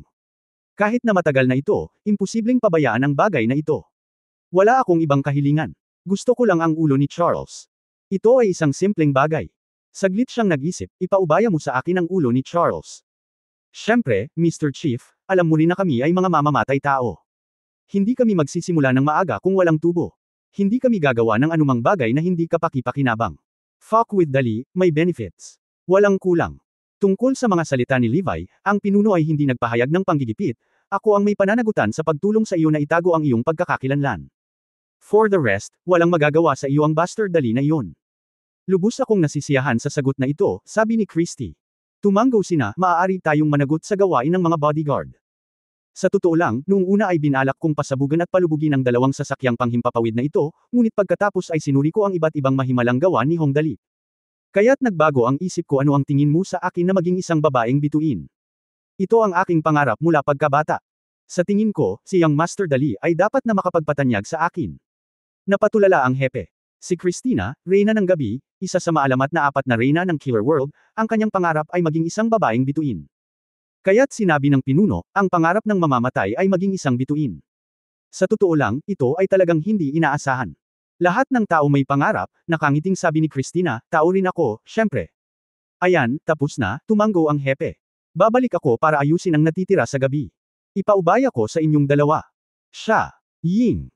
Kabanata 528 Huling paghahanda. Sa sumunod na 2 araw, malaki ang pinagbago ng mga tao sa paligid ng Hong Dali. Una, sumakay ang pinuno ng helicopter pabalik sa mainland sa gabi at dumiretso sa mahiwagang lungsod ng Tianhai upang ayusin ang mga bagay. Pagkatapos ay kumilos sina Christina at Levi's bilang mga personal na bodyguard ni Hong Dali. Ang iba ay mga eksperto na nagtatrabaho bilang bodyguard para sa mga magagandang babae, ngunit pagdating sa Hong Dali, ito ay nagiging isang magandang babae na nagtatrabaho bilang kanyang personal na bodyguard. Ito ang pagkakaiba sa kaharian. Hindi mo matanggap. Pagkatapos ang Zerg Queen na si Zhang Yi ay ganap na naging tagasunod ni Hong Dali. Ang dahilan talaga ay para sa mga merienda ni Hong Dali. Alam mo, si Zhang Yi ay isang makapangyarihang karakter na may 40% lamang na winning rate para sa malupit na Levi's, ngunit nasuhulan siya ng ilang Dali beans. Kaya ngayon ang line-up ng bantay sa paligid ng Hong Dali ay hindi pa nagagawang makapangyarihan, na may 9 na tapat at buong katangian. Not to mention the dog legs na umabot na sa limit ng ordinaryong tao, plus Levi's Christina and Zerg Queen Zhang Yi, walang legion na gustong makalapit sa Hong Dali ang makakaisip nito.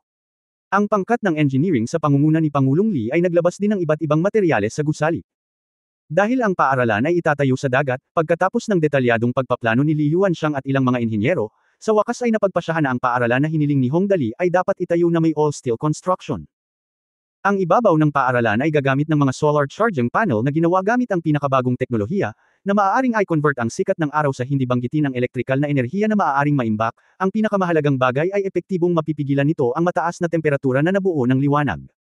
Kung hindi, ang gusaling nagtuturo ng lahat ng istrukturang bakal ay tiyak na magluluto ng mga itlog sa ilalim ng sikat ng araw sa araw. 10 unit ng robotic arm na si Goben ang nakupya sa ngayon. Dumating sila sa iba't ibang mga hugis at kakaibang mga hugis. Anyway, bukod sa maganda, fully functional sila. Wala kang makikitang anumang pagbabago sa labas ng sci-fi style na aerial aircraft carrier, ngunit ito ay palaging naroon. Dalhin ang lahat ng uri ng mga materyales sa loob, at alam ng Diyos kung anong uri ng kabutihan ang babaguhin ito kapag natapos na ang lahat. Ang mahiwagang lungsod ng Tianhai City, ang lihim na pugad ni Sir Aishe Kazuma. Nakaupo sa sofa sina Chen Guangguang at Chen Eugene. Nakangiting tanong ni Chen Guangguang, Mr. Baishi. Ayon sa pinakahuling balita, nakapasok na si Hong Dali sa Yellow Sea, na halos 200 kilometro ang layo mula sa ating mainland. Nasa loob ito ng napakaligtas na saklaw. Kailan tayo dapat kumilos? Higit sa 200 kilometro sa Yellow Sea. Hinawakan ni Baishi at Ma ang kanilang mga baba, dalhin mo sa akin ang mapa. Mabilis itong kinuha ni Chen Eugene at inilapag. Sa mesa, si Sir Aishe Kazuma ay kumuha ng magnifying glass at tiningnan ito ng mabuti, at pagkatapos ay nagtanong, nasaan siya ngayon? Hindi ito masyadong malayo sa Han City sa South Korea. Itinuro ni Chen Guangming ang mapa kung nasaan ngayon si Hong Dali. Lokasyon, ang kasalukuyang direksyon ay hanggang timog, at tinatayang hindi magtatagal bago natin marating ang paligid ng Ryukyu Islands, na malapit sa karagatang Pasipiko. Maging ito ay ang paglalakbay pabalik sa bahay o ang signal ng mobile phone, ito ay magkakaroon ng napakalaking epekto. Hindi mapawi ng malayong tubig ang malapit na uhaw, sabi niya. Well, so far. Tumanggaw sina Sir Aishi at Ma na may kasiyahan. Sinabi, ang Resource Chamber of Commerce ay gaganapin sa loob ng 2 araw, at ito ang magiging unang araw ng Chamber of Commerce. Tandaan, dapat kang kumilos ng malutong at maayos, nang walang anumang pag-aalinlangan. Putulin lang ang tienge ni Hong Wigyu gamit ang isang espada, at pagkatapos ay gagawin ni Hong Dali walang pinagkukunan ng kita dito. Hindi siya makakagawa ng anumang splash. Okay, naiintindihan ko, pagkatapos ay aalis ako at babalik upang maghanda. Tianhai District Headquarters, ang Magic City. Lumilipad dito mula sa aircraft carrier ni Hong Dali, pagkababa niya sa eroplano, ang pinuno ay direktang pumasok sa malaking conference room sa ikasyam na palapag ng Tianjin Naval District Headquarters Building. Sa oras na ito, mayroong higit sa 30 tao na naghihintay dito, na lahat ay mga tunay na matataas na opisyal ng Tianjin Navy District, at ang ilan sa kanila ay pansamantalang ipinadala mula sa Tianjin. Ang lahat ay para sa planong kanilang ipapatupad. Dahil lahat ay narito, panatilihin nating maikli ang kwento. Pagkapasok ng pinuno sa pinto, dumiretso siya sa rostrum ng malaking conference room.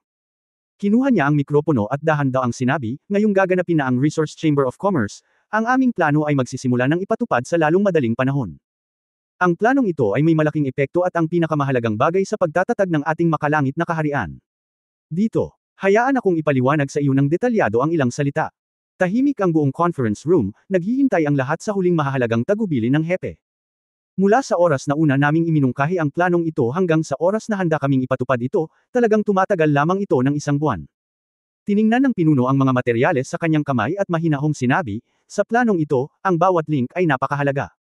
Naniniwala akong alam ito ng lahat. Pagkatapos niyang sabihin ito, medyo nag-aalala pa rin ang isang tao sa ibaba at nagtanong, Chief, palagi kong nararamdaman na ang planong ito ay medyo hindi mapagkakatiwalaan. Talaga bang magagawa ito? Ito ang pinakamalaking operasyon mula nang itatag ang People's Republic of China, at ang dami ng lakas tao, materyal at pinansyal na mapagkukunan na kasangkot ay astronomical. Sulit ba ito para sa alibughang anak na si Hong Dali? Sa totoo lang, hindi ko alam, napabuntong hininga ang pinuno nang magtanong ang lalaki.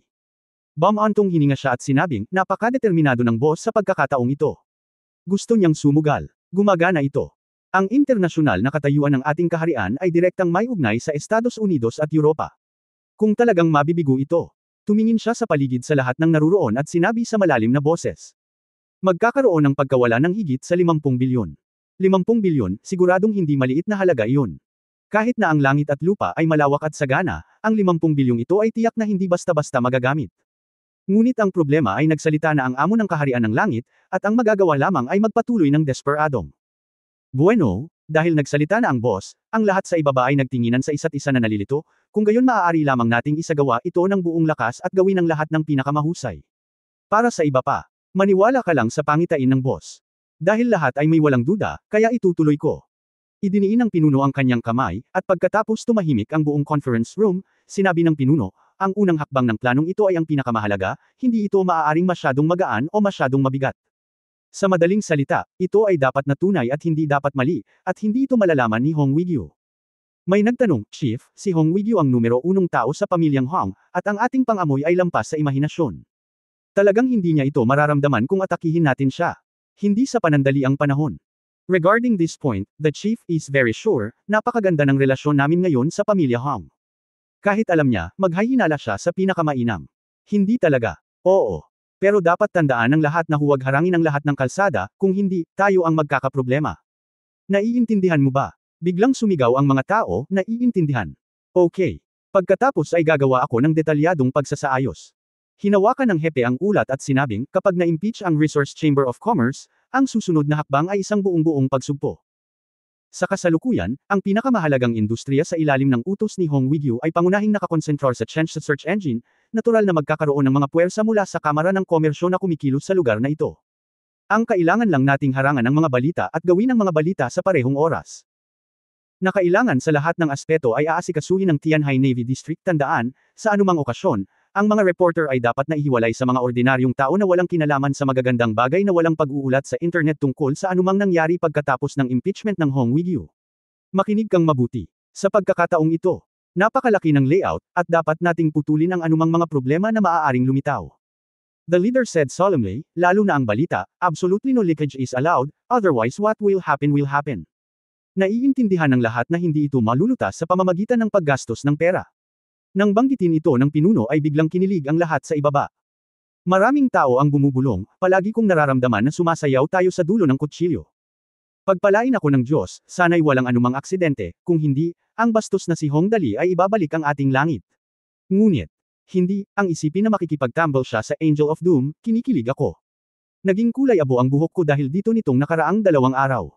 Sana walang mangyari. Okay, everyone, just be quiet for now. Let me explain the next thing. Ang pinuno ay umubo ng 2 beses at sinabi, pagkatapos ng impeachment kay Hong Wigyu at ang pagkubkob at pagsupil, nagsimula ang pagpaslang kina Hong Wigyu at Lan Roxy. May mga dedikadong tauhan para dito, ngunit dapat bigyang pansin ito ng lahat. Ang pinakamalamang na bahagi ay huwag magkamali.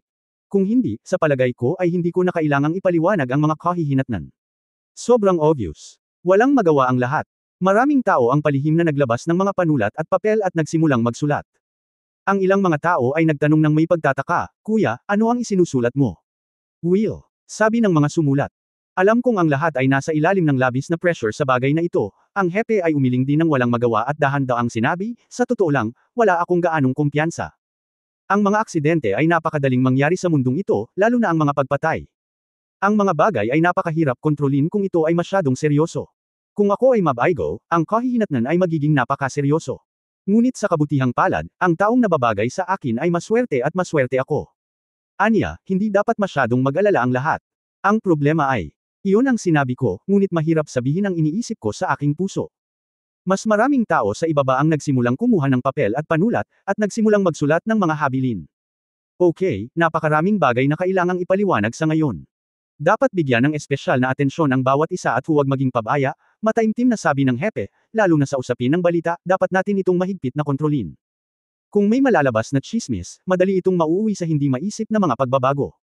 Bagaman sila ay nag-aalala, lahat ng nasa eksena ay malakas pa ring sumang-ayon, naiintindihan. Nangangako akong tatapusin ang misyon. Tianjin City, Tianbeijing Military Region Headquarters Building, malaking conference room. Okay, tapos na akong magsalita, hinampos ni Anyangshu ang mesa, Nay, may problema ba? Kung sino man ang nangyar, babalatan ko siya. Ay pangako na tatapusin ang gawain. Kaya makalipas ang 2 araw, ang Resource Chamber of Commerce na ito, na puno ng lahat ng uri ng kakaibang layout, ay nagsimula na. Kabanata 529 na Resource Chamber of Commerce, 1. Ika-18 ng Agosto taong 2014, Jinghao Building sa Gate of Heaven Center, Tianhai City, ang mahiwagang kabisera. Bilang sentro ng lungsod ng Tianhai at isa sa mga sentrong pang-ekonomiya ng Asya, ang Jinghao Building ngayon ay malinaw na iba ang pakiramdam. Ang buong perimeter ng Jinghao Building ay nasa ilalim ng batas militar, at ang buong lugar ay puno ng mga gwardya na armado ng mga pistola. Sa pagkakataong ito, hindi lang ito nakasentro sa ika-79 na palapag, ngunit nagniningning mula sa buong Jinghao Building. Walang makapaghintay. Kalahating hakbang sa loob. Ang 24th Resource Chamber of Commerce in Heaven ay opisyal na idinaos sa araw na ito. Dahil sa napakabilis na pag-unlad ng lipunan nitong mga nakaraang taon, mahigit 20 bagong puwersang panlabas ang dumating upang lumahok sa sesyon na ito. Ang mga panloob na puwersa ay nakikipaglaban din sa isa't isa. Ang mga nasa loob ay natatakot na malaglag, ang mga nasa labas ay gustong sumingit. Siguradong masasabing umuusad ang hangin at ulap, at lahat ay nangunguna. Para naman sa pamilyang Chen na kinakatawan ni Chen Guangming, at sa pamilyang Hong na kinakatawan ni Hong Weiguo, masasabing ang walang katapusang digmaan sa pagitan ng dalawang higanti sa inner circle ay nakakuha ng atensyon ng lahat. Ang taong pera na responsable para sa enerhiya. Internet Tycoon Hong Jia. Ang bawat isa sa dalawang pamilyang ito ay hindi maisip na nakakatakot sa mga ordinaryong tao, at ngayon, sila ay magsisimula ng isang tunay na labanan, buhay at kamatayan. Walang makapag-isip kung anong klaseng eksena iyon. Gate of Heaven, ang 79 na palapag. Noong nakaraan, ang palapag na ito ay ginamit bilang lugar ng kumperensya ng Resource Chamber of Commerce. Sinusuri ito ng 12-dosenang beses araw-araw, at talagang kinakailangan upang matiyak na walang elektronikong kagamitan na maaaring makipag-usap. Dahil anumang nangyari dito, ang pag-alis nito ay magdudulot ng kaguluhan sa buong mundo. Isang lindol sa business district. At ngayon lang, opisyal na nagbukas ang mga pinto ng International Conference Center sa ika-79 na palapag ng Heaven's Gate. Lao Hong, sa palagay ko ay hindi magkakaroon ng magandang piging o pagpupulong ngayon, kaya mag-ingat ka. Habang papunta sa International Conference Center, hininaan ni Liu Yewei ang kanyang boses at sinabi kay Hong Weiguo, nakakuha ako ng ilang impormasyon sa loob. Naghahanda si Chen Guangming na mag-impeach ngayon. Huwag maging pabaya. Alam ko. Nakangiting tumugon si Hong Weiguo, Lao Liu, Lao Tai. Kung talagang na-impeach ako, kayong dalawa. Huwag kayong mag-alala. Nakangiting sabi ni Mutai, napakita na nating tatlo na tayo ay mga die-hard. Kung maglakas loob silang salakayin kayo, tiyak na hindi kami makakatakas ni Lao Liu. Ngayon ay pareho tayong magdaranas ng pagkalugi at magkakaroon ng kaunlaran. Huwag kang mag-alala, ang pinakamasama ay ang isda ay mamamatay at ang lambat ay masisira sa loob ng 8 taon. Matapos marinig ang mga salita ni Liu Yewei at Mutai, naramdaman ni Hong Weiguo ang init sa kanyang puso. Noong nakaraan, ang tatlong kumpanya ay nakikipagdigma sa isa't isa sa internet, at walang sinuman ang nakumbinsi sa isa't isa. Pero ngayon, dahil sa anak nilang si Hong Dali, nagkasama silang tatlo. Matapos ang mahabang panahon na magkasama, talagang pinahahalagahan ng tatlo ang mga bayani at pinahahalagahan ang mga bayani. Siguradong hindi biro ang kanilang relasyon. Malapit na. Pagdating sa 99th floor ng Gate of Heaven, sa harap ng main door ng International Conference Center, huminga ng malalim si Hong Weiguo at dahan-daang binuksan ang pinto. Sa oras na ito, ang International Conference Center ay abala sa mga tao. Mukhang nasa 600 tao, at napuno na ang mga mesa. Sa silangang dulo ng malaking conference room, may 5 bakanteng Pearwood Taishi chairs. Hindi na kailangang magtanong, natural na sila ang mga posisyon ng 5 oligarko. Mayroong kabuuang 120 na upuan sa front row sa gitna malapit sa silangang dulo. May nameplate sa harap ng bawat upuan. Iyan ang upuan ng 120 inner circle na miyembro ng Resource Chamber of Commerce. Napapaligiran ng pabilog na conference table na unti-unting tumataas ang taas. Ang mga name tag ng lahat ng 480 peripheral na miyembro ay ipinakita. Sa labas, mayroong isang bilog ng mga upuan para sa kabuuang 200 tao. Ang bahaging ito ay para sa mga kandidatong na-nominate para sa inner circle at sa mga panlabas na miyembro. Sa oras na ito, may mga 50 tao ang nakaupo. Si Wu Yudao, ang presidente ng Cool Video Network, ay kabilang sa kanila. Marahil ang lahat ng mga hinirang na miyembro ng Kamara ng Komersyo na ito sila ay may mahinang pundasyon at hindi nangangahas na dumating ng huli. Pagkatapos ng pangkalahatang sulyap, nagkatinginan si Hong Weiguo at ang tatlo pa at sabay na pumasok sa venue. Sa sandaling lumitaw ang tatlong tao, maraming mga panloob at panlabas na miyembro na naghihintay sa conference room ang lahat ay tumingin sa isang iglap. Pagkatapos ng maikling sandali ng pagkalito, biglang umalangaw ang mga bulong. Si Chen Ge Hong Weiguo ang naririto. Nako, sa pagkakataong ito siya at ang The Struggle ng pamilya Chen ang ganap na highlight ng Chamber of Commerce na ito. Sino ang nagsabing hindi ito ang kaso? Sabay-sabay na nakikisali sina Hong Weiguo at Chen Guangchao sa mga search engine. Bilang resulta, ang pamilya Chen ay natalo at nawala ng higit sa 3 bilyong yuan. Hindi ito maliit na halaga. Sa pagkakataong ito sinamantala ni Chen Guangchao ang mga gawain ni Hong Dali at naging agresibo at mahirap pakitunguhan. Oo, ang bastos na si Hong Dali ay talagang marunong magpakatanga. Sabi mo ipinanganak siya sa napakagandang pamilya at okay lang sa totoo lang. Prejudice kasi, pero sikat ang mga ginagawa niya, no wonder may mga taong naiinggit. Ang lakas niyan, anong magagawa ko? Pero totoo naman akong hindi dahil sa kanya, hindi makakaakit si Chen Guangchao ng napakaraming tao.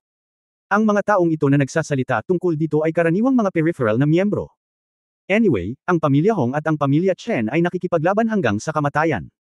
Sila, ang mga peripheral na miyembro, ay hindi maaaring makisali, at hindi sila masyadong maapektuhan. Magandang ideya na panuuri na lang ang kaguluhan at huwag isipin na ito ay isang malaking bagay. Dahil wala itong kinalaman sa iyo, natural na mas malaki ang bagay, mas mabuti. Kung tutuusin, hindi naman mahirap intindihin kung iisipin mo. Ang resource chamber na ito ay palaging magulo, at lahat ay maaaring mangyari kung mambola sila sa isa't isa at magdagdag ng insulto sa pinsala. Gayunpaman, sa nakaraan, karamihan sa mga nakatutok ay sa mga hindi pagkakaunawaan sa interes sa pagitan ng mga peripheral na miyembro. Tulad ng oras na ito, ang mga miyembro ng inner circle ay lumaban hanggang sa kamatayan. Napakabihirang. Ang Resource Chamber of Commerce ay nagpasya na hatiin ang mga mapagkukunan sa susunod na ilang taon. Ang anumang maliit na kooperasyon ay magsisimula sa hindi bababa sa 50 milyon, at ang mas malaking cross-group at cross-field na kooperasyon na may bilyon-bilyon o 10-10 bilyon ay karaniwan din. Sa ilalim ng impluensya ng malalaking interes, sino ang hindi maaaring magbayad ng pansin dito? Ngayong ang pamilya Chen at ang pamilyang Hong ay nag-aaway, 10-10 bilyong dolyar na kapital ang kailangan upang gumana, at ito ay ganap na isang eksena sa antas ng pagguho ng lupa. Nakikinig sa mahinang diskusyon na nagmumula sa kanyang paligid, kahit na hindi ito marinig ng malinaw ni Hong Weigyu, kahit papaano ay nangangahulugan ito na hindi sila mapaghihiwalay. Anyway, dapat walang magandang sasabihin, ito ay isang digmaan lamang sa pagitan niya at ng pamilya Chen. Hindi magagalit si Hong Weigyu sa ilang peripheral minor na karakter. Naglakad na silang tatlo papunta sa upuan nila. Kahit saan sila pumunta, maraming insiders ang bumati sa kanilang tatlo. Nandito na si Mr. Hong. Hindi magiging madali sa pagkakataong ito. Mag-ingat ka. Oo, Mr. Hong. Bagamat magkaiba ang aming mga koponan, ngunit napipilitan kaming makaligtas, kaya huwag masyadong pansinin ito, Mr. Hong. Oh, actually hindi naman ganito, pero tingnan mo ang resulta. Mr. Hong, sa totoo lang, sa tingin ko, mas mabuti na sundan mo ako. Ang matandang Chen ay maaaring makipagkamay at makipagpayapaan. Pagkatapos ng lahat, ang lahat ng bagay sa mundong ito ay walang iba kundi mga interes. Wala nang hidwaan sa pagitan ng dalawang pamilya mo ngayon, at hindi talaga darating sa punto ng kamatayan. Ang mga tao sa paligid niya ay nag-aalok ng mabubuting salita o ginawang malinaw ang kanilang paninindigan. Sa katunayan, si Hong Weigyu ay hindi nagtataglay ng anumang partikular na sama ng loob sa mga taong ito. Lahat sila ay ginawa para sa kanilang sariling interes. Wala siyang pakialam sa napakaraming tao kung gusto pa niyang magtanim ng sama ng loob. Kung talagang gusto niyang makipag-away sa pamilya Chen, hahanapin na lang niya si Chen Guangchao bilang target niya, mas mabuting putulin ang isa sa 5 daliri niya kaysa saktan siya. Hindi magandang bagay na magkaroon ng masyadong maraming target ng puot. Haha, salamat sa lahat sa pagpapaalala sa akin. Kahit na ano, ito ang sama ng loob sa pagitan namin ni Chen Guangchao, at dapat itong lutasin. Si Hong Weigyu ay madalas na nagbibigay-pugay sa mga taong nakapaligid sa kanya. Bagamat ang bawat isa ay nasa iba't ibang panig, sa kanilang antas, ang pakikipagtulungan sa isa't isa ay karaniwang kailangang-kailangan. Hindi bababa sa narinig nila ang mga sikat na pangalan, at walang sinuman ang mas masahol pa sa sinuman. Hindi na kailangang magkalat ng puot kung saan-saan. Ang Black Widow na si Wang Yingqiu na nakaupo sa karamihan ay nakasuot pa rin ng itim na OL suit. Malalim at puno ng kawalan ang tingin niya kay Hong Weigyu. Kung pag-uusapan, karapat-dapat si Hong Weigyu na tawaging tagahanga ng balahibo at Lungeon, at puno siya ng mga kabayanihan. Ito ang panahon kung kailan siya ang pinakamakapangyarihan at ipinagmamalaki ng simoy ng tagsibol. Si Wang Yingqiu ay isa ring magandang babae, at masasabing hindi siya nabigla kay Hong Weigyu sa simula. Sayang lang at pinili ni Hong Weigyu si Lan Roxy sa halip na siya sa huli. Tungkol sa puntong ito, nag-aalala pa rin si Wang Yingqiu tungkol dito, mahigit 20 taon na ang lumipas. Hindi niya kinasusuklaman si Hong Weigyu, napabuntong hininga lang siya na walang kapalaran. Ngayon, opisyal na nagsimula ang Resource Chamber of Commerce, at ang sitwasyon sa loob ay napakagulo at nakakalito na hindi kailanman malalaman ng mga tagalabas kung ano ang mangyayari. Weigyu, pagkatapos umupo ng matatag si Hong Weigyu, si Wang Yingqiu, na nakaupo sa harap, ay tumalikod at mahinahong sinabi, kung talagang mabaigo ka, huwag kalimutang lumapit sa akin. Anyway, kalimutan mo na, kailangan mo lang malaman na hindi kita sasaktan. Matapos makinig sa mga salita ni Wang Yingqiu, walang magawang umiling si Hong Weigyu. Siya ay matuwid at matuwid sa buong buhay niya, hindi kailanman nang ahas na gumawa ng maruruming bagay, at hindi siya kailanman nagsabi ng isang salita ng walang kaparerekan tungkol sa kanyang malalim na pagmamahal para kay Lan Roxy. Paanong hindi niya maintindihan ang ibig sabihin ni Wang Yingqiu? Sa huli, napangiti na lamang siya at sinabing, kung maaari kang maging maawain, ako ay lubos na nagpapasalamat. Sayang. Muling bumantong hininga si Wang Yingqiu, ang tadhana ay may kanya-kanyang paraan sa mga tao. Sa oras na ito, lumipat din ang bagong kaalyado na si Gong Jiwen sa gilid. Direktang pinalitan ng lalaking ito ang name tag niya ng pangalan ng ibang tao, at nakangiting sinabi, Mr. Hong, hindi magiging madali ang pagkakataong ito. Nabalitaan ko na may problema si Chen Guangming. Maraming tao ang nagpaplanong direktang makipag-showdown sa iyo. Alam ko. Tinapik siya ni Hong Weiguo ng malakas sa balikat, kumusta ang paghahanda mo? Lahat ay nangyayari ayon sa plano. Chen Guangchao ay gumagawa ng isang malaking splash. Siyempre, hindi tayo maaaring umupo at maghintay na ang machete ay tumama. Sinulyapan ni Gong Jiwen ang mga manunood at nagtanong sa mahinang boses, pero Mr. Hong, sigurado ka ba? Magagawa ito. Dapat posible. Huminga ng malalim si Hong Weiguo. May tiwala ako. Nang mag-usap silang dalawa tungkol dito ay biglang tumahimik ang venue. Napatingin si Hong Weiguo at iba pa sa direksyon ng pinto. Oo naman, si Chen Guangchao ang nanguna. Ang matandang ito ay nakasuot ng kulay abong suit at isang pares ng leather na sapatos ngayon. Siya ay pinakintab at naglalaro siya habang naglalakad. Sa pagtingin sa kanya, nais niyang magkaroon siya ng mas maraming musika na itugma. Tumalon si Chen Guangming kay Hong Weiguo at nakangiting sinabi, Oh, Weiguo, nagsimula kaming mag-away nang sabay-sabay kaming nagsimula ng search engine, at hanggang ngayon ay nag-aaway kami. Sa totoo lang, nakikita kong malapit ka ng mahulog, ay my mod. Nakakalungkot na patay na ang kuneho at malungkot ang fox. Bagamat madali niyang sinabi iyon, ang kanyang mga mata ay matamang nakatitig kay Hong Weiguo, at ang lamig sa kanyang boses ay maaaring maging yelo. Sayang naman at hindi siya pinansin ni Hong Weiguo. Sa harap ng lahat ng mga higanteng negosyong ito sa madla, talagang gumawa si Hong Weiguo ng aksyon na hindi maisip ng sinuman. Ngumiti siya, itinaas ang kanyang kanang kamay patungo kay Chen Guangming, at pagkatapos ay dahan-daang itinaas ang kanyang gitnang daliri. Kabanata 530 Resource Chamber of Commerce, 2. Nang makita ang mga kilos ni Hong Weiguo, lahat ng nasa International Conference Center ay natigilan at natahimik sandali. Saan ang lugar na ito? Ito ang International Conference Center, ang site ng Resource Chamber of Commerce. Sino ang maaaring pumunta dito na hindi isang super predator o isang pinuno sa isang tiyak na larangan? Ang pinakamababang asset ng mga miyembro ng Inner Circle ay 10 bilyon, at kahit para sa mga panlabas na miyembro, ang kabuuang asset ng kumpanya ay dapat na hindi bababa sa 2 bilyon upang maging karapat-dapat na sumali. Ngunit talagang nang-ahas si Hong Weiguo na itaas ang kanyang gitnang daliri kay Chen Guangguo sa ganoong lugar at sa ganoong oras. Alam niyo, bagamat normal lang sa Resource Chamber of Commerce na sampain, kailangan ng presensya ng 5 oligarko na mamuno sa pagpupulong at ang lahat sa paligid upang mga siwa upang matiyak na walang masasamang insidente ng pambubugbog sa mga tao na magaganap. Bago ang pagsisimula ng Chamber of Commerce, direkta siyang nag-provoke ng ganoong hakbang. Sa pagtingin sa kilos ni Hong Weiguo, si Chen Guangchao ay nagdikit ng kanyang mga ngipin, at ang kanyang mga mata ay tila nagluwa ng apoy. Sa kasamaang palad, wala siyang lakas ng loob ni Hong Weiguo, at hindi na siya maglalakas loob na gawin itong muli. Galit na galit siya rito, alam niyang hindi nalalayo ang 5 oligarko, at kapag kumilos na sila, magkakaroon sila ng malaking problema. Ang isang maliit na pagkainip ay ginulo ang isang malaking plano. Bumantong hininga si Chen Guangchao, tumalikod at umalis na galit. Hehe, mukhang effective talaga ang move ni Dali, hindi pa rin nakakalimutan ni Hong Weiguo kung paano nagalit si Hong Dali kay Sammo Hung. Ngunit nakadalawang hakbang lang si Chen Guangming at biglang ngumiti, at pagkatapos ay lumapit kay Liu Yi sa tabi ng Wei. Hello, old Liu, change seat. Seriously, I want to have a good chat with Weiguo. Oh, okay. Binigyan ni Liu Yi ng matalim na tingin si Chen Guangming at pagkatapos ay tumabi. Pumunta ka. Si Chen Guangming ay hindi magalang at diretsyong umupo. Pagkaraang maupo ni Chen Guangming sa upuan ni Liu Yi, ang buong International Convention Center ay sumabog agad. Talagang nakaupo si Chen Guangchao kasama si Hong Weiguo. Itinuro ni Hong Weiguo ang kanyang gitnang daliri sa kanya at wala siyang lakas ng loob na magsabi ng kahit ano. Ito, sumikat ba ang araw sa kanluran? Oo, kakaiba ang nangyari ngayon, paano si Chen Guangchao? Ngunit para sa isang taong dapat maghiganti sa kanyang paghihiganti, ano ang nangyayari sa kanya na nakaupo kasama si Hong Weiguo? Hindi ba posible na siya ay nasilaw? Tingnan mo. Nag-uusap sila, hindi ko alam kung ano ang pinag-uusapan nila. Totoo, medyo pantasya ang eksenang ito ngayon. Nagbubulungan ang lahat ng pumupunta sa Chamber of Commerce. Para naman kina Hong Weiguo at Chen Guangchao, sila ay nagtatawanan at nag-uusap. Sinabi ni Chen Guangguang, sa totoo lang, medyo matapang ka ngayon at nang ahas na ibigay sa akin ang gitnang daliri. Hindi ito angkop para sa iyong laging kalmado. Hong Weiguo. Ngumiti at sinabing, hindi na natin kailangang pag-usapan ang mga walang kwentang bagay na iyon. Isa lang sa inyo at ako ang maaaring manatili sa Chamber of Commerce sa pagkakataong ito. Ito ay isang bagay na alam ng lahat. Hindi na kailangang pag-usapan ang tungkol sa mga bagay sa mukha.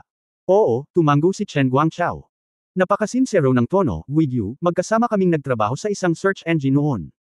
Nag-invest ako ng 3 bilyon, at nag-invest ka ng 1.5 bilyon, na kalahati ng sa akin. Sa huli, nabigo ka, ngunit nagtagumpay ako. Mahinahong sinabi ni Hong Weiguo, hindi mo ba maisip ito? Hindi ko moari. Hindi rin ito itinago ni Chen Guangying, sa mundong ito, pera ang lahat. Kung may pera ka, magkakaroon ka ng mga tao, bagay, at mapagkukunan. Ang pondo ko ay doble sa iyo. Sa huli, ngunit ang pagkatalo ko sa iyong mga kamay ay naging dahilan upang hindi ko maiangat ang ulo ko sa pamilya sa loob ng ilang taon. Sa totoo lang, ito ay normal.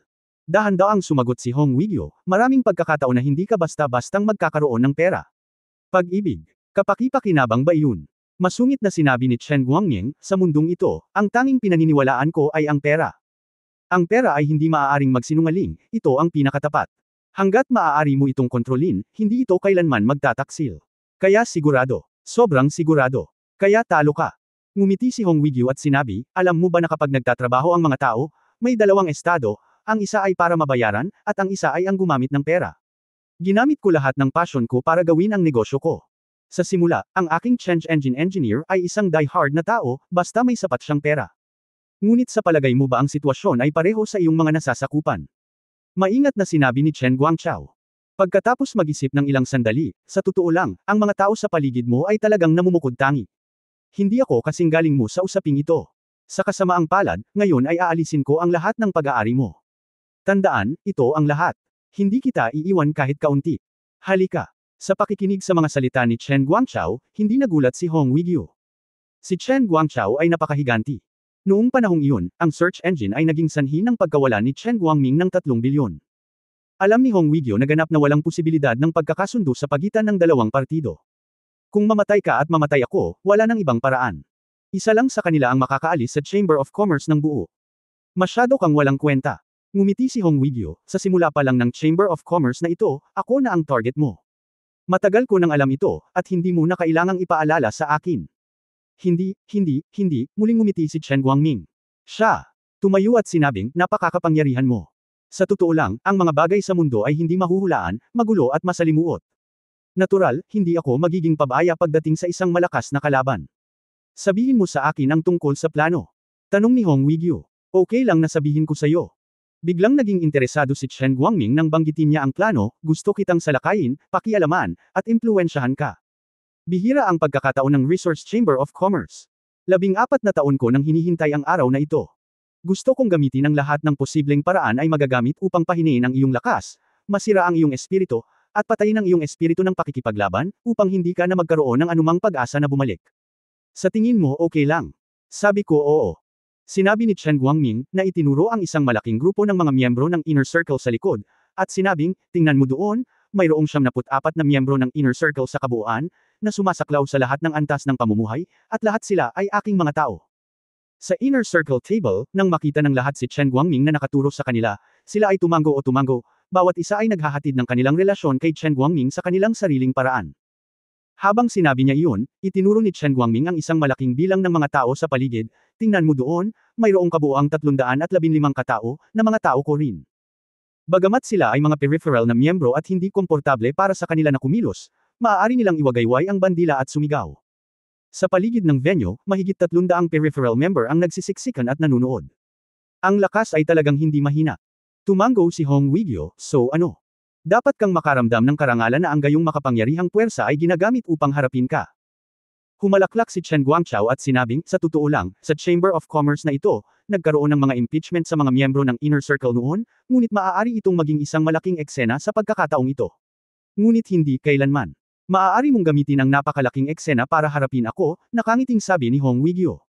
Ang harapin ng kaaway ay ang pagharap sa iyong sarili. Mabagal na sinabi ni Chen Guangchao, naiinis ako sa iyo. Ito ay higit sa 10 taon, ngunit kailangan kong sabihin na ikaw ay isang kagalang-galang na kalaban. Kung tutusin, minsan hindi ka wili-wili kung masyadong mahina ang kalaban. Kung gayon, swertehin kita. Ibinuka ni Hong Weiguo ang kanyang mga kamay. Pagpalain ninyo ang inyong sarili, tumingin si Chen Guangguang sa oras, malapit nang dumating ang 5 oligarko, babalik muna ako. Bago umalis, tumingin siya sa likod, tumingin kay Hong Weiguo, at sinabi sa malalim na boses, tayong dalawa ang mga hinaing sa pagitan natin ay dapat maayos. Sa sandaling bumalik si Chen Guangchao sa trabaho, nakarinig siya ng malakas na ingay at sumigaw ang pinuno ng mga seremonya, dumating na ang oras. Matapos marinig ang malakas na ingay na ito, uminom, lahat ng naruroon ay nagsaya at tumayo.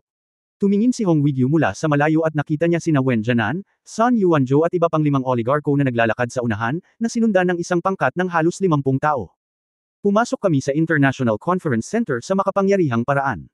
Lahat ng miyembro ng Chamber of Commerce na naruroon ay nagbigay ng mainit na palakpakan. Nandito ba lahat? Si Wen Jianan, ang tunay na pinakamayamang tao sa kaharian ng langit, na pinuno ng 5 oligarko, ay nagtaas ng kamay at pinindot, lahat, mangyaring maupo. Sunod-sunod na umupo ang lahat. Matapos makaupo ang lahat, ang pinuno ng mga seremonya ay sumigaw ng malakas, magsisimula na ngayon ang ika-24 na Resource Allocation Business Conference ng Kaharian ng Langit. Sa malakas na sigaw na ito, nagsimula ang pulong na nakaapekto sa buong business circle ng Kaharian ng Langit. Sumunod, nagbigay ng mahalagang talumpati si Wen Jianan, ang pinakamayamang tao sa Kaharian ng Langit, ang pinuno ng 5 arbitrasyon. Ang talumpating ito ay hindi mas mahusay kaysa sa pulong ng pamilya ng Hong. Nagsalita si Wen Jianan ng isang buong oras at kalahati bago tuluyang natapos. Pagkaraang matapos ni Wen Jianan ang kanyang talumpati, ang susunod na mga taong lumitaw ay ang mga pangunahing opisyal ng gobyerno ng Tianhai City, at pagkatapos ay ang mga pinuno ng Tianhai Guard District. Ang pangunahing nilalaman ng mga talumpati ng dalawang partidong ito ay upang mapanatili ang normal na operasyon ng Kamara ng Komersyo at matiyak na ang buong Kamara ng Komersyo ay maglalagay ng pangunahing kaayusan. Kasabay nito, iwasan ang paglitaw ng mga personal na paghihiganti na humahantong sa mga casualty. Matapos magsalita ang lahat ng pangunahing tauhan, magsisimula na ang tunay na drama. Ayon sa normal na modelo ng Resource Chamber of Commerce, ang unang hakbang ay dapat namamagitan sa relasyon sa pagitan ng mga miyembrong naruroon. Kung tutuusin, lahat ng pwedeng pumunta dito ay ang nangungunang mandaragit, kaya normal lang ang kaunting alitan. Ngunit kung talagang labis ang pagkamuhi, tiyak na hindi ito makakabuti sa normal na pag-unlad ng negosyo. Sa makatuwid, sa unang yugto ng Kamara ng Komersyo, ang mga salungatan sa pagitan ng mga miyembro ay mamagitan. Kung matagumpay ang pamamagitan, masaya ang lahat. Bilang punong tagapamagitan ng kumperensya, natural na kailangang personal na lumahok si Wen Jianan sa mga ganitong bagay.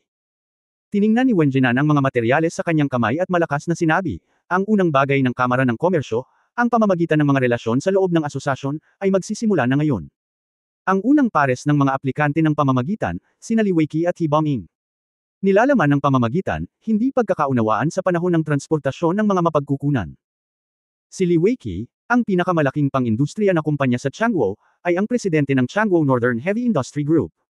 Ito ay nabuo noong 1907 sa pamamagitan ng pagsasama ng Changguo Northern Oil Company at Changguo Heavy Industry Manufacturing Company.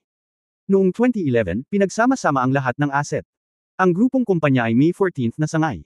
Pangunahing nakatuon sa mga produktong kemikal, non-ferrous na metal, karbon, at iba pa. Kung saan ang produksyon at kapasidad ng pagbebenta ng mga non-ferrous na metal at karbon ay nireranggo sa ika-22 sa mundo. Sa pagtatapos ng 2013, ang kabuuang asset ay umabot sa 17.086 bilyong yuan, na may netong kita na 2.719 bilyong yuan. Bilyong yuan. He Boming, presidente ng Feili Electronics. Itinatag noong 1928, ang Feili Electronics ay nasa ika-358 sa ika-358 sa 500 pinakamalaking kumpanya sa mundo at ika-29 sa industriya ng electronics sa mundo, na may mga opisina sa higit sa 20 bansa. Ang organisasyon ng negosyo ay may kabuuang 85,100 empleyado, at ang mga stock nito ay pangunahing nakalista sa 4 na mga bansang gumagawa ng mga ilaw na produkto sa 7. Mga elektronikong sangkap, semiconductor, mga sistemang medikal, maliliit na kagamitan sa bahay, pang-industriya na elektroniko at komersyal na elektroniko, kabilang ang mga kagamitan sa pag-iilaw, mga color picture tube, at audio equipment. Kasama ang kabuuang asset na 14.454 bilyong yuan, benta ng 25.862 bilyong yuan, at kita na 2.3 bilyong yuan. End of this chapter.